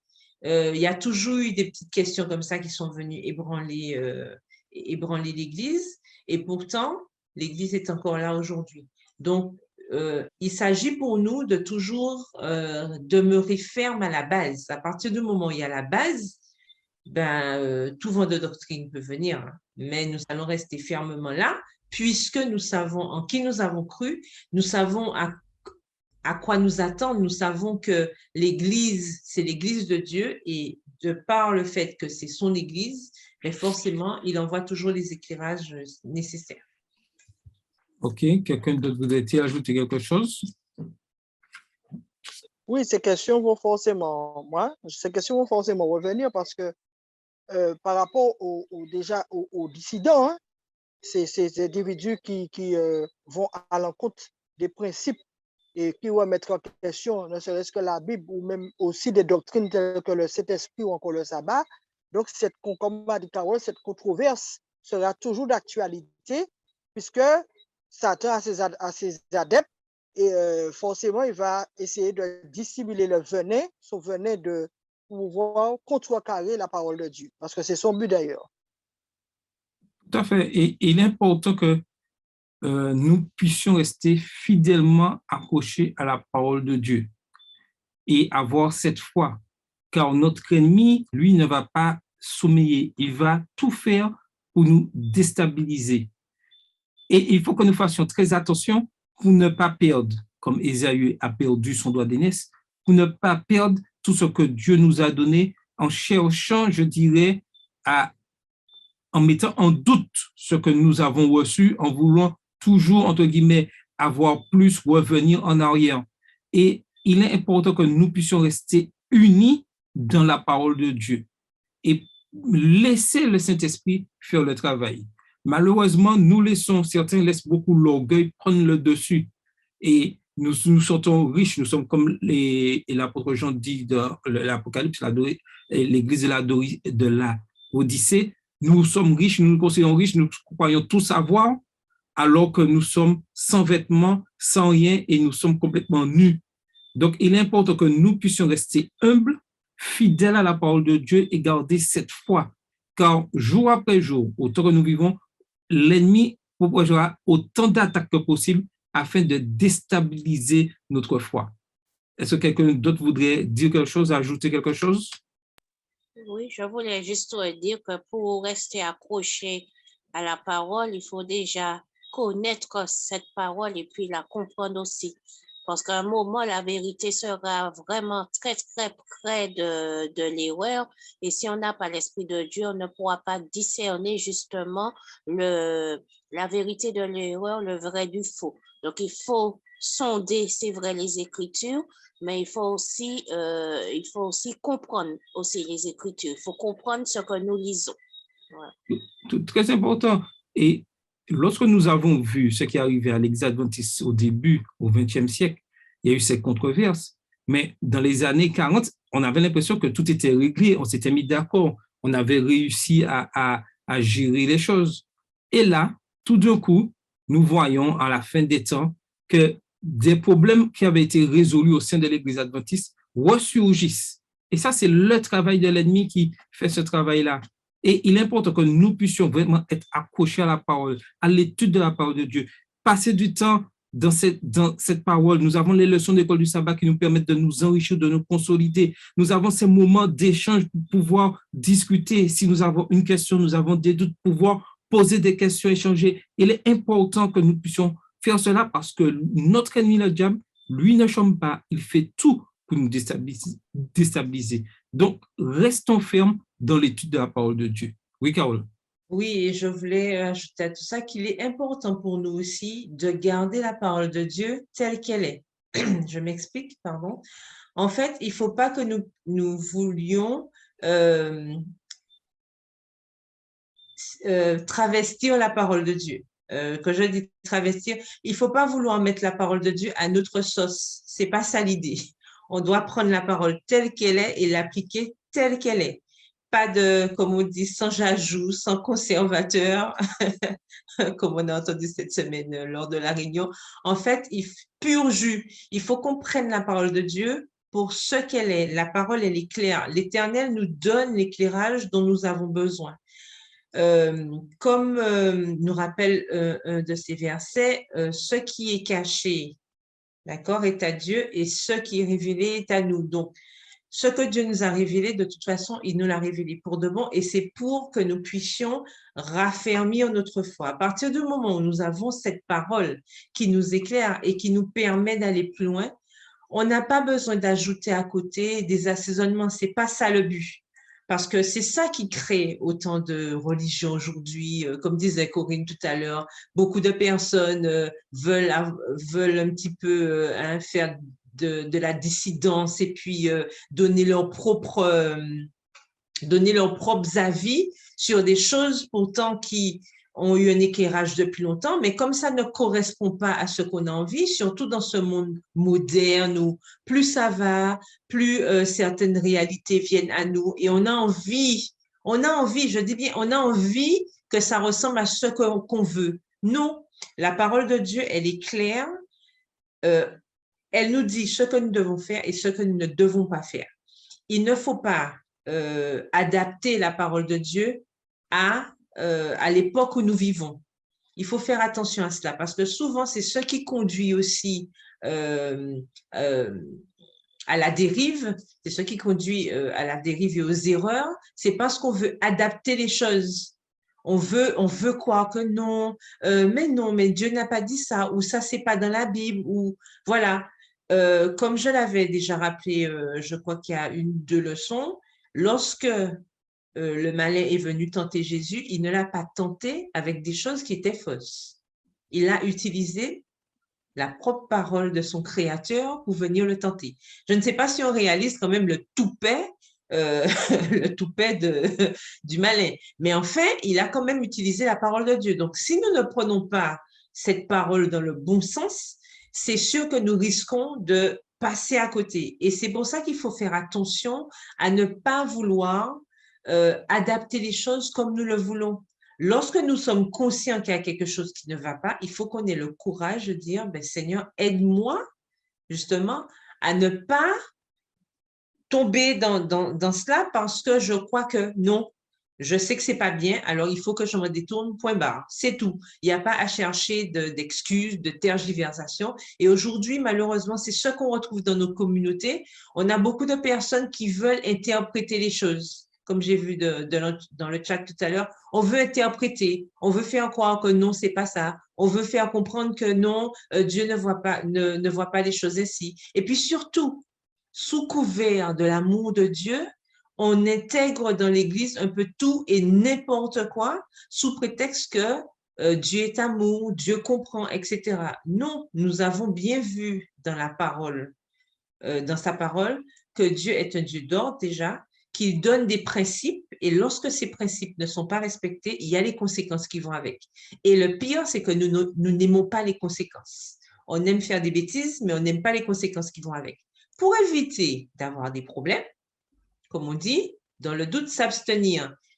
Nous avons la parole, nous avons les principes que l'Éternel nous donne. Pour être en paix avec Dieu, avec les autres, il nous suffit de simplement obéir. On a mis l'accent dessus tout à l'heure. L'obéissance, c'est quelque chose de vraiment majeur dans la relation avec Dieu. Et si nous obéissons, si nous laissons Dieu nous guider chaque jour, il y a des choses qui seront claires pour nous. Il y a des choses que nous choisirons de ne pas faire. Ça va être clair pour nous. Et il y a des choses que nous n'allons même pas discuter parce que nous comprendrons que de toute façon, il ne faut pas aller dans ce sens-là. Mais pour être ainsi, il faut vraiment avoir cet amour pour Dieu et laisser Dieu guider nos vies sincèrement. Il faut faire vraiment cet acte de foi. Il faut être honnête avec nous-mêmes, honnête avec les autres, honnête avec notre Dieu parce que de toute façon, il nous connaît. Et à partir de là, il nous permet d'aller plus loin. Tout à fait. Quelqu'un d'autre voudrait ajouter quelque chose? Sinon, il est important que nous puissions ne pas avoir le comportement d'Ésaü. C'est savoir nous ne sommes pas prêts à reconnaître notre faute, nous ne pleurons pas sur l'erreur, parce qu'Ésaïe ne pleurait pas sur l'erreur, il pleurait sur le fait qu'il n'avait plus la bénédiction. Donc, il est important que dans la repentance, l'aspect important de la repentance, c'est reconnaître nos erreurs, savoir que nous sommes trompés et retourner sur le droit chemin pour recevoir la bénédiction, mais pas l'inverse, avoir les bénédictions tout en restant dans l'erreur. Et oui, quelqu'un veut dire quelque chose? Bonsoir à tous. Oui. Juste te dire, Charles, que Vas-y. en créole, nous avons certainement déjà entendu cela. Les gens disent ou parler américain, ou les biscuits américains. Donc, non, c'est pas vouloir de Dieu, mais le vouloir de ses bénédictions. Ouais, c'est ça. Tout à fait. Le poisson et le pain. L'exemple est typique. Merci pour l'exemple. Et je pense que là, vraiment, on a compris. Si nous voulons vraiment avoir une mission de Dieu, nous devons obéir à la parole de Dieu, à ce qu'il nous dit. Et recevoir et à vivre dans cette espérance que Dieu nous a préparé une place. Il a dit, il reviendra nous chercher. Mais il ne reviendra pas chercher ceux qui lui ont été infidèles, ceux qui l'ont abandonné. Il reviendra chercher ceux qui ont persévéré dans l'étude de la parole de Dieu, dans l'échange. Donc, ne regardons pas ce qui se passe autour de nous. Consacrons-nous à l'étude de la parole de Dieu. Ne nous laissons pas ébranler par ce monde, par tous ces bruits de guerre, par toute cette parole pessimiste. Et lorsqu'on pense, et remarquez bien comment l'ennemi cherche toujours à créer un stress constant sur chacun de nous, un stress constant. On a l'impression qu'on va s'en sortir. Je parle de la COVID. Et après, on entend bruit de guerre. Maintenant, on entend COVID remonte. Tous vivent dans cet état de stress. Et je vais vous inviter à surtout écouter la méditation des jeunes où on prend de demain, où on prend l'exemple rapidement des chercheurs qui ont pris un agneau et tout seul, il était tout seul dans un enclos et il y avait quelques repas et il allait vers les repas, mais on mettait une petite décharge électrique dessus. Et chaque fois qu'il retournait, il était seul à la pièce, il n'a pas pu, il allait vers les 12, il n'a pas pu, et il est resté là, il a eu un stress. On nous l'explique très fort, et cet agneau est mort. On a pris son jumeau, et avec la mère de cet agneau, et lorsque l'agneau allait prendre le repas, il a reçu une décharge, l'agneau est retourné auprès de sa mère. Et ensuite, l'agneau est retourné près du repas, il y a eu la même décharge. Mais du fait de savoir que sa mère était là, ça l'a permis de manger ce repas. Tout ceci pour nous dire, pour nous aussi, dans toutes les difficultés que nous rencontrons aujourd'hui, nous savons que Christ est là, nous ne sommes pas seuls. Donc, nous pouvons supporter, aller de l'avant sans crainte, car Dieu veille sur nous.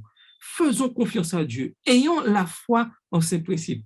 Et cela nous permettra d'être debout, fidèles. Ce n'est pas facile, mais il faut ancrer. Et malheureusement, beaucoup de chrétiens, beaucoup d'adventistes du 7e jour se laissent succomber par le stress de la vie. C'est un manque de confiance en Dieu. Je sais que ce n'est pas facile, mais nous devons nous accrocher. C'est la seule issue, car le monde ne nous propose rien de bon. Est-ce que quelqu'un voudrait ajouter une dernière chose avant que nous passions à la conclusion?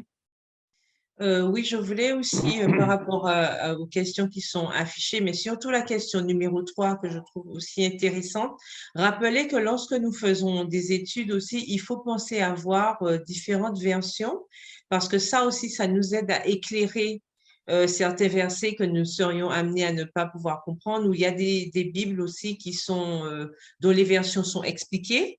On a la Bible expliquée, des choses comme ça. Ça aussi, ça nous permet de mieux comprendre certains textes et surtout ne pas oublier de toujours prendre le texte dans son contexte, de ne jamais sortir les choses de leur contexte pour pouvoir justifier quelque chose. Parce que ça peut mener aussi à une incompréhension et tout de suite, la dérive commence. Donc, il faut faire attention à toujours garder ce cap. Bien sûr, demander toujours à Dieu son Esprit Saint pour nous éclairer, nous aider d'autres ouvrages. On a l'Esprit de prophétie, on a d'autres versions de la Bible, on a beaucoup de choses qui sont expliquées aujourd'hui, mais surtout lorsque nous lisons tout cela, toujours garder à l'esprit que ça doit être ça doit aller dans le même sens, en fait. On ne doit pas tout d'un coup découvrir quelque chose qui n'a rien à voir avec ce que nous, avec la base que nous avons. Par exemple, bon, je dis une bêtise, mais si on découvre, on lit quelque part que le sabbat, c'est plus le 7e jour, il est évident qu'on ne va pas aller dans ce sens-là parce que nous avons des preuves naturelles, tangibles, que le sabbat, c'est bien le 7e jour, c'est bien marqué dans la parole de Dieu. Donc, nous devons faire attention à toujours rester dans cette logique lorsque nous étudions pour ne pas partir dans des explications qui peuvent mener loin, très loin, et parfois nous perdre inutilement, alors que nous avons une base qui est là et qui est solide et sur laquelle nous pouvons nous appuyer. Tout à fait. Je voulais juste dire que quand je pense à ce verset de Jacques 5, verset 17, où on nous présente Élie ayant prié avec insistance, et de cet homme donnant cette précision que c'était un homme de la même nature que nous.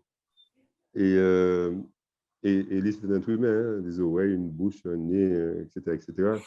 Et je veux croire qu'Abraham, Gédéon et tous ces héros de la foi, qu'ils soient hommes ou femmes, pareil, qui étaient de la même nature que nous. Et il y avait simplement ce petit quelque chose qui faisait toute la différence. Et ce petit quelque chose, la Bible présente ça comme un grain de moutarde, comme étant quelque chose mais qui finalement déplace une montagne. Et c'est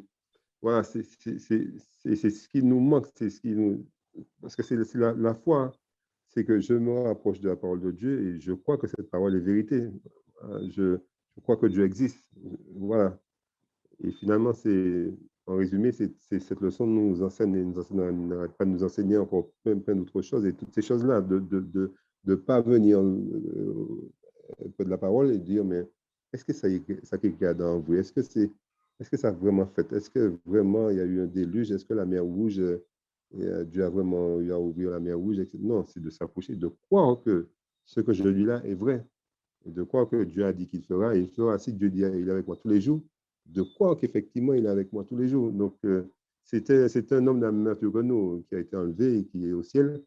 Donc, il n'y avait pas de différence. Mais il y a quand même quelque chose, ce petit quelque chose qui fait la différence. Vous pouvez voir des parents, 10 enfants là, mais il y a chez un de ces enfants-là un quelque chose. Il n'y a qu'à voir, Samuel a été, pour voir les fils d'Isaïe, mais il y avait ce quelque chose chez David qui faisait toute la différence. Il y a quelque chose chez Carole, il y a quelque chose chez Charles, il y a quelque chose chez Corinne, chez et Philippe et tous ceux qui sont connectés. Il y a ce quelque chose qu'on a en commun aussi. Et c'est ça qui fait la différence. Donc, la foi, voilà, le juste vivre avoir la foi, donc on ne peut pas faire l'impasse dessus. Et ce quelque chose-là, si on ne l'a pas, c'est de demander à Dieu de mettre quelque chose en nous, parce que ce quelque chose sera bien toute la différence. Et dans les moments difficiles comme dans les moments où tout va bien.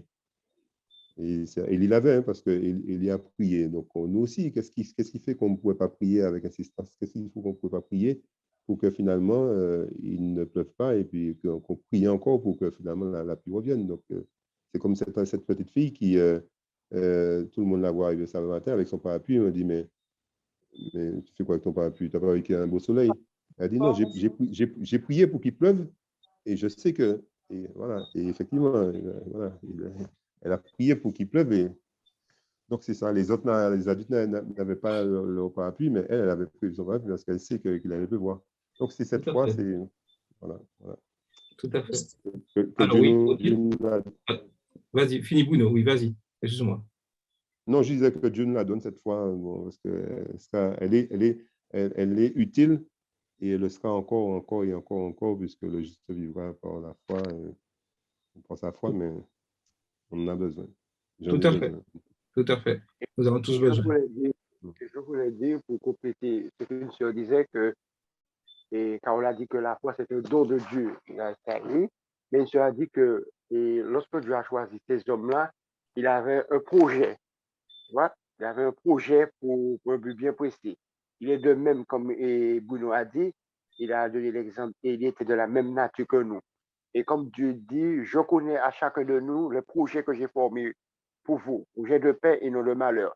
Donc, comme chacun de nous, Dieu nous a donné ce don-là gratuitement et il a un projet pour nous. Et si nous croyons à ce projet-là, nous allons développer et comment dirais-je, notre relation avec Dieu d'avancer. Et que Dieu veut nous tirer vers le haut, pas vers le bas. Donc, c'est un cheminement, toute une vie avec Dieu, que jusqu'à ce que nous arrivons à maturité. Parce qu'il nous a dit que dans le temps de détresse, la foi de Jacob sera exigée. Il faudra une foi solide. Et pourquoi, lorsque nous aurons cette foi solide, c'est-à-dire que c'est toute une relation de notre vie, notre chemin avec Dieu qui va nous faire grandir.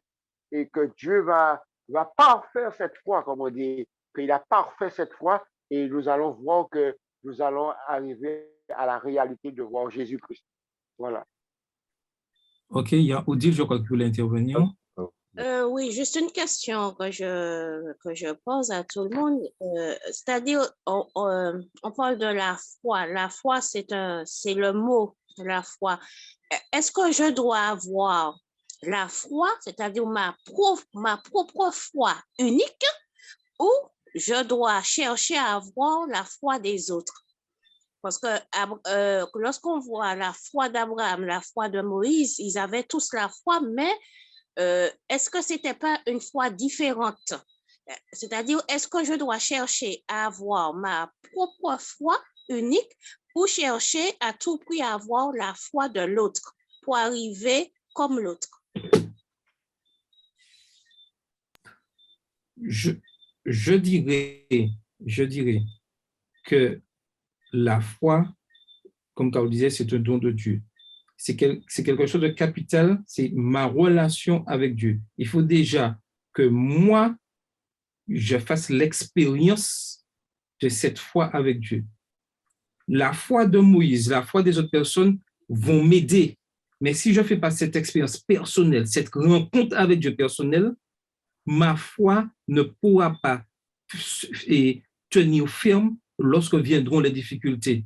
Dans le découragement, qu'est-ce qui m'aide à retrouver espoir? C'est cette foi en Dieu. Si je n'ai pas eu en amont du découragement, cette relation, cet échange dans l'étude de la parole de Dieu, dans la prière, dans cette relation de jeûne et prière avec mon Dieu, je ne pourrais pas faire face au découragement.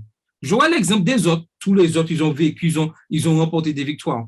Mais leur victoire n'est là que pour mon exemple, pour me permettre d'avoir cette relation avec Dieu. C'est ma foi qui va me permettre de tenir ferme. Ce n'est pas la foi des autres. Donc, je ne dois pas dire je veux avoir la foi d'Abraham, puisque la foi d'Abraham, ce n'est pas ma foi. Je ne dois pas parler comme ça. Avant de répondre, qu'est-ce que... Alors, vas-y, Bruno. Alors, ce que j'aimerais te dire, ma soeur, c'est que, part du principe que la meilleure définition de la foi, c'est la confiance. Donc, voilà, ça c'est déjà essentiel de comprendre ça. La meilleure définition de la foi, c'est la confiance. C'est d'avoir confiance. Tu prends l'exemple de fait que tu peux être dans l'avion avec un tas de passagers et tu as confiance, tu sais pas, tu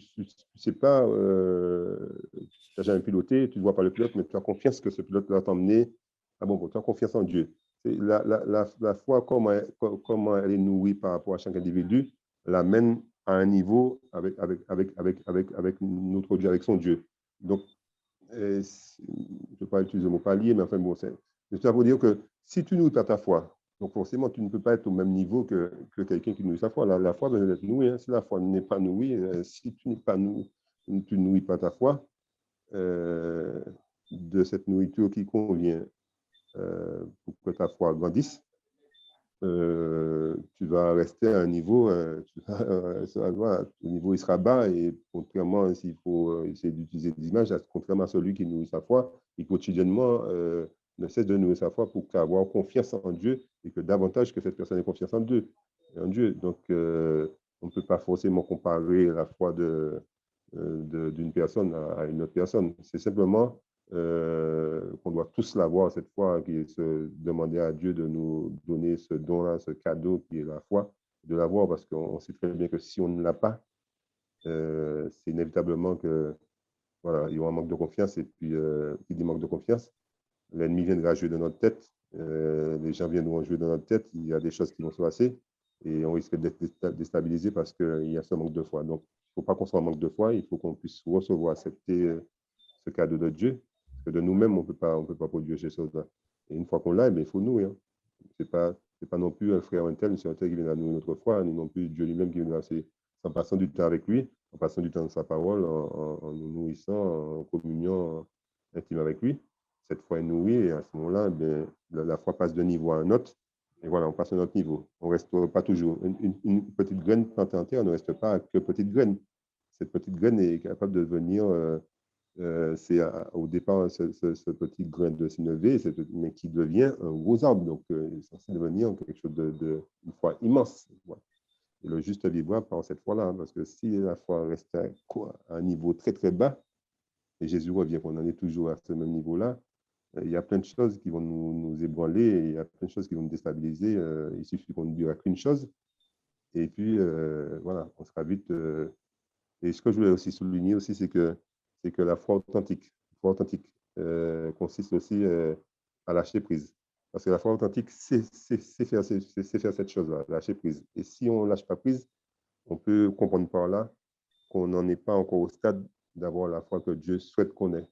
Celle qu'il nous donne gratuitement. Parce que Dieu ne fait rien payer, il donne tout gratuitement à qui veut. Si celui qui manque de sagesse demande, que celui qui manque de foi demande, et Dieu donne.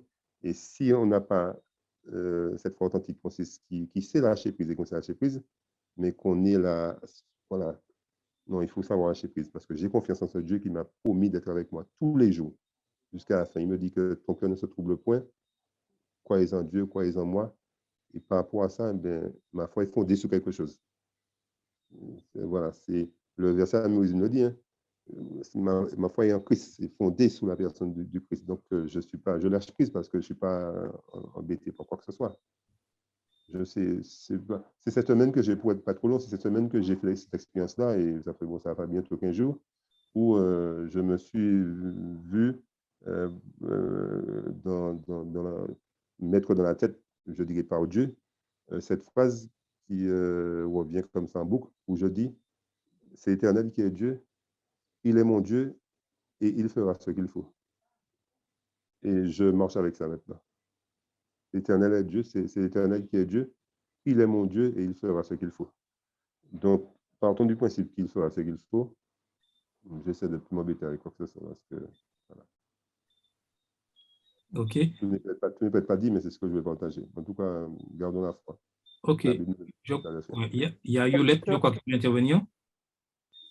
Je veux te dire à Odile, par rapport à son intervention, tu ne vas pas avoir la foi de l'autre, tu ne vas pas t'appuyer sur la foi de l'autre, mais il faut savoir que quand tu as une vie de foi, tu transmets un message.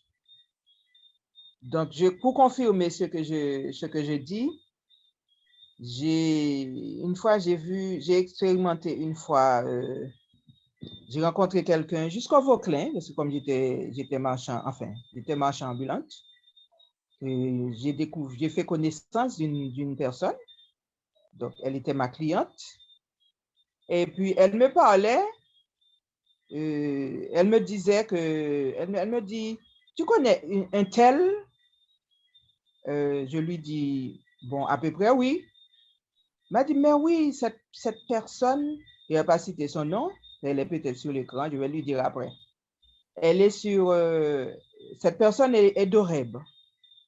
Alors, je lui dis, ah bon, et la personne n'est pas adventiste, hein, celle qui me partage avec moi l'expérience, elle n'est pas adventiste. Elle me dit, tu connais une sœur qui s'appelle un tel, elle est d'Oreb. Je lui dis, ah bon, et qu'est-ce que tu penses, qu'est-ce que tu voulais dire d'elle? Elle me dit, ah ouais, c'est une femme, une dame, cette dame-là, c'est une dame qui a beaucoup de foi, elle a beaucoup de foi. Alors, je donne l'expérience, c'est pour nous dire qu'on ne va pas s'appuyer sur la foi de l'autre, mais l'expérience de foi de l'autre peut t'encourager dans ta vie chrétienne. Voilà. On s'appuie parce que Jésus est le chef et le consommateur de la foi. Je suis d'accord, mais quand même, la vie de foi de quelqu'un, sa persévérance peut t'encourager aussi à rester, à faire confiance à ton Dieu et à rester ferme dans ta décision de vie de foi. Voilà. Tout à fait. Et Carole voudrait dire quelque chose? Oui, tout à fait, en rapport avec tout ce qui a été dit. Alors, je voulais rappeler le verset de Habakkuk 2, le verset 4, que vous connaissez probablement, la deuxième partie du texte de Habakkuk 2, le verset 4, qui nous dit mais le juste vivra par sa foi. Donc, par rapport à la question d'Odile, effectivement, on ne dit pas, quand on entend, oui, donne la foi de Moïse ou la foi de Daniel ou quel que soit, en fait, il ne s'agit pas de la foi de ces personnes, c'est pas ça. Nous savons que la foi, de toute façon, c'est pas une transfusion sanguine, la foi non plus, ça ne s'hérite pas. D'accord, on ne passe pas la foi de génération en génération. C'est pas ça du tout. C'est pas un héritage. C'est quelque chose qui se développe, mais de manière personnelle. Donc, quand on fait référence à la foi de l'autre, je rejoins ce que disait Sœur Ulysse aussi, c'est parce que l'exemple de foi que me laisse X ou Y, justement, m'aide. Peut-être que la personne a eu une expérience similaire à ce que je suis en train de vivre et de par sa résilience, de par justement son attitude face à cette situation, elle ne sera pas exactement la même, mais ça peut être une analogie et je peux retrouver dans l'expérience de cette personne quelque chose que moi-même j'ai vécu et ça m'aide aussi à aller plus loin. Donc, c'est pas une question de vivre la foi de l'autre, non, pas du tout, puisque nous devons développer notre relation personnelle avec Dieu. C'est une question personnelle. Le salut est individuel. Notre relation avec Jésus, elle est individuelle. Jésus, même quand il était sur terre, il avait sa relation avec son Père. On est bien d'accord. Et la relation qu'il avait avec son Père, on a bien vu, n'a pas forcément déteint sur les disciples qui pourtant étaient avec lui tout le temps. Hein, pour le rappeler. Donc, on voit très bien que ce n'est pas une question de oui, parce que je vais fréquenter un tel, je vais avoir. Non, pas du tout. Il a fallu, on a vu l'exemple des disciples, il a fallu qu'ils fassent leur propre cheminement pour arriver à ceux qui nous ont délivrés après, sauf le pauvre Judas qui n'a pas su faire le bon choix, hélas. Mais on voit bien que les autres ont dû faire ce cheminement. Et pourtant, ils étaient avec Jésus. Donc, on voit simplement que c'est une question de développement personnel.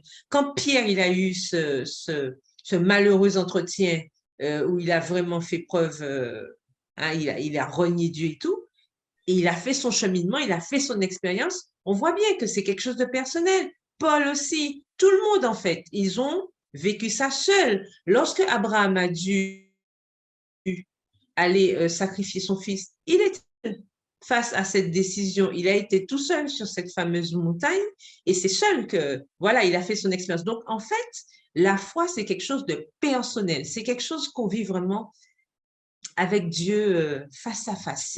C'est entre nous, comme on dit, c'est l'intimité avec notre Dieu. Donc, la foi, c'est vraiment, c'est une marque déposée, je dirais. C'est-à-dire que chacun de nous, en fonction de l'expérience que nous avons avec Dieu, nous vivons notre foi de manière individuelle et vraiment, c'est quelque chose de personnalisé. Par contre, les autres, ce que les autres ont vécu, comme rappelait l'apôtre Paul, entouré d'un si grand nombre de témoins. C'est-à-dire que nous avons eu ces exemples-là, ça doit nous servir. C'est comme dans une famille, quand on regarde maman, papa fonctionner, tout ça, eh bien, ça nous donne aussi cet élan ça nous donne un avenir aussi, voilà, parce que ce sont des référents. Voilà, c'est dans cette idée-là. Mais ce n'est pas pour vivre exactement ce que ces personnes ont vécu, puisque les expériences, elles sont différentes. Donc, j'espère que toutes ces réponses ont éclairé le débat, mais c'est ça en fait. Nous ne devons pas vivre la foi de l'autre, on ne doit pas vivre dans les souliers de l'autre, puisqu'on a nos propres chaussures à porter, et c'est déjà beaucoup. OK. Donc, continuons, nous, dans cette période difficile, et posons-nous les bonnes questions. Quel est le but de ma foi en Jésus? Voilà la question que nous devons nous poser. En tout cas, restons fidèles, continuons à étudier la parole de Dieu Et je vous invite à incliner la tête et je ferai une dernière prière pour mettre fin à notre programme. Seigneur Dieu, nous voulons te remercier. Tu nous as permis de pouvoir discuter de cette leçon de l'école du sabbat et tu nous permets de mieux comprendre ce que tu attends de chacun de nous. Permets que nous puissions toujours renforcer notre foi dans l'étude de la parole de Dieu. Nous savons que les temps qui sont là, qui arrivent, viendront de plus en plus difficiles et que nous devrons rendre compte de notre foi, de qui nous croyons, Seigneur. Permets que chacun de ceux qui ont écouté et qui écoutent, qui ont participé à ce programme, puisse toujours continuer à développer, à s'exercer dans l'étude de ta parole, rester accroché en toi, Seigneur. Nous avons cette certitude que tu diriges toutes choses. Apprenons à être patients, persévérants, même si nous subissons des injustices. Mais nous savons que tu es un Dieu juste et qui connaît tout. Nous avons confiance en toi et nous savons que tu diriges toutes choses. Et nous te prions spécialement aussi pour ton Église. C'est toi le maître qui dirige, tu sais toutes choses. Et que ton Église ne tombera jamais entre les mains de l'ennemi, car tu es un Dieu tout-puissant et qui aime son Église et qui la dirige. Permets que nous soyons toujours des éléments qui puissent permettre d'avancer. Nous avons une pensée pour ceux adventistes, ceux qui sont réfugiés, qui souffrent en ce moment en Ukraine dans cette situation difficile. Aide-les à rester fermes, à rester encore plus fidèles, attachés à cette foi, qui vivent vraiment cette expérience de foi dans ces temps difficiles. Bénis ton peuple et que nous puissions passer un bon sabbat sous ton corps béni. Amen. La semaine prochaine, si Dieu veut, nous verrons un royaume inébranlable. Bon sabbat à tous et que le Seigneur vous bénisse.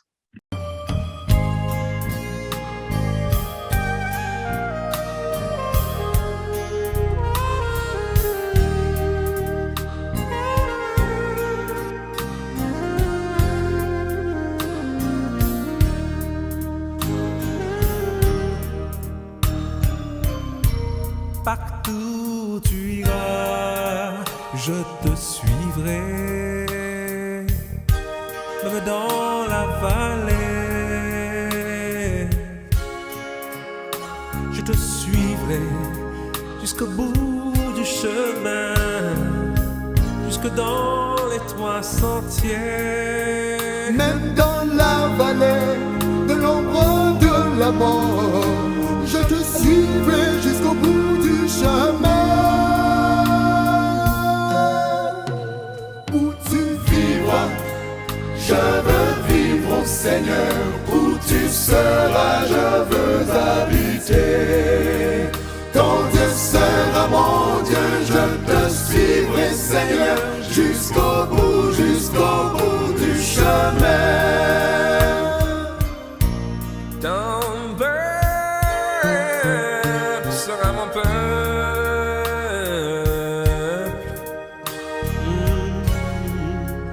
Et ton Dieu sera mon Dieu. Et ton pays sera le mien. Dans les 3 sentiers, dans la plaine, la vallée, je te suivrai jusqu'au bout du chemin. Où tu vivras, je veux vivre au Seigneur. Où tu seras, je veux habiter. Ton Dieu sera mon Dieu, je te suivrai, Seigneur, jusqu'au bout du chemin.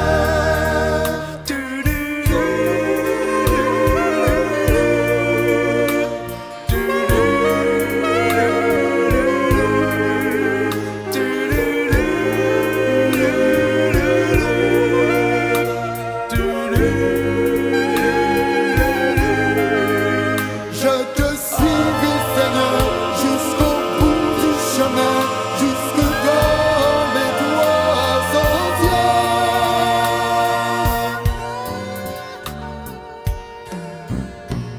Où tu vivras, je veux vivre au Seigneur.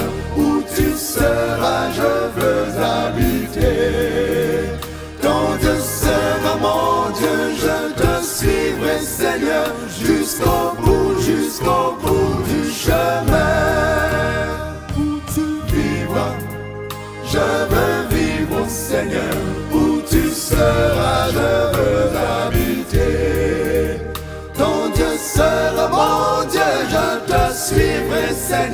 jusqu'au bout du chemin où tu vivras. Je veux vivre au Seigneur, où tu seras, je veux habiter. Ton Dieu sera mon Dieu, je te suivrai Seigneur, jusqu'au bout du chemin où tu vivras. Je veux vivre au Seigneur, où tu seras, je veux habiter. Ton Dieu sera mon Dieu, je te suivrai Seigneur, jusqu'au bout du chemin.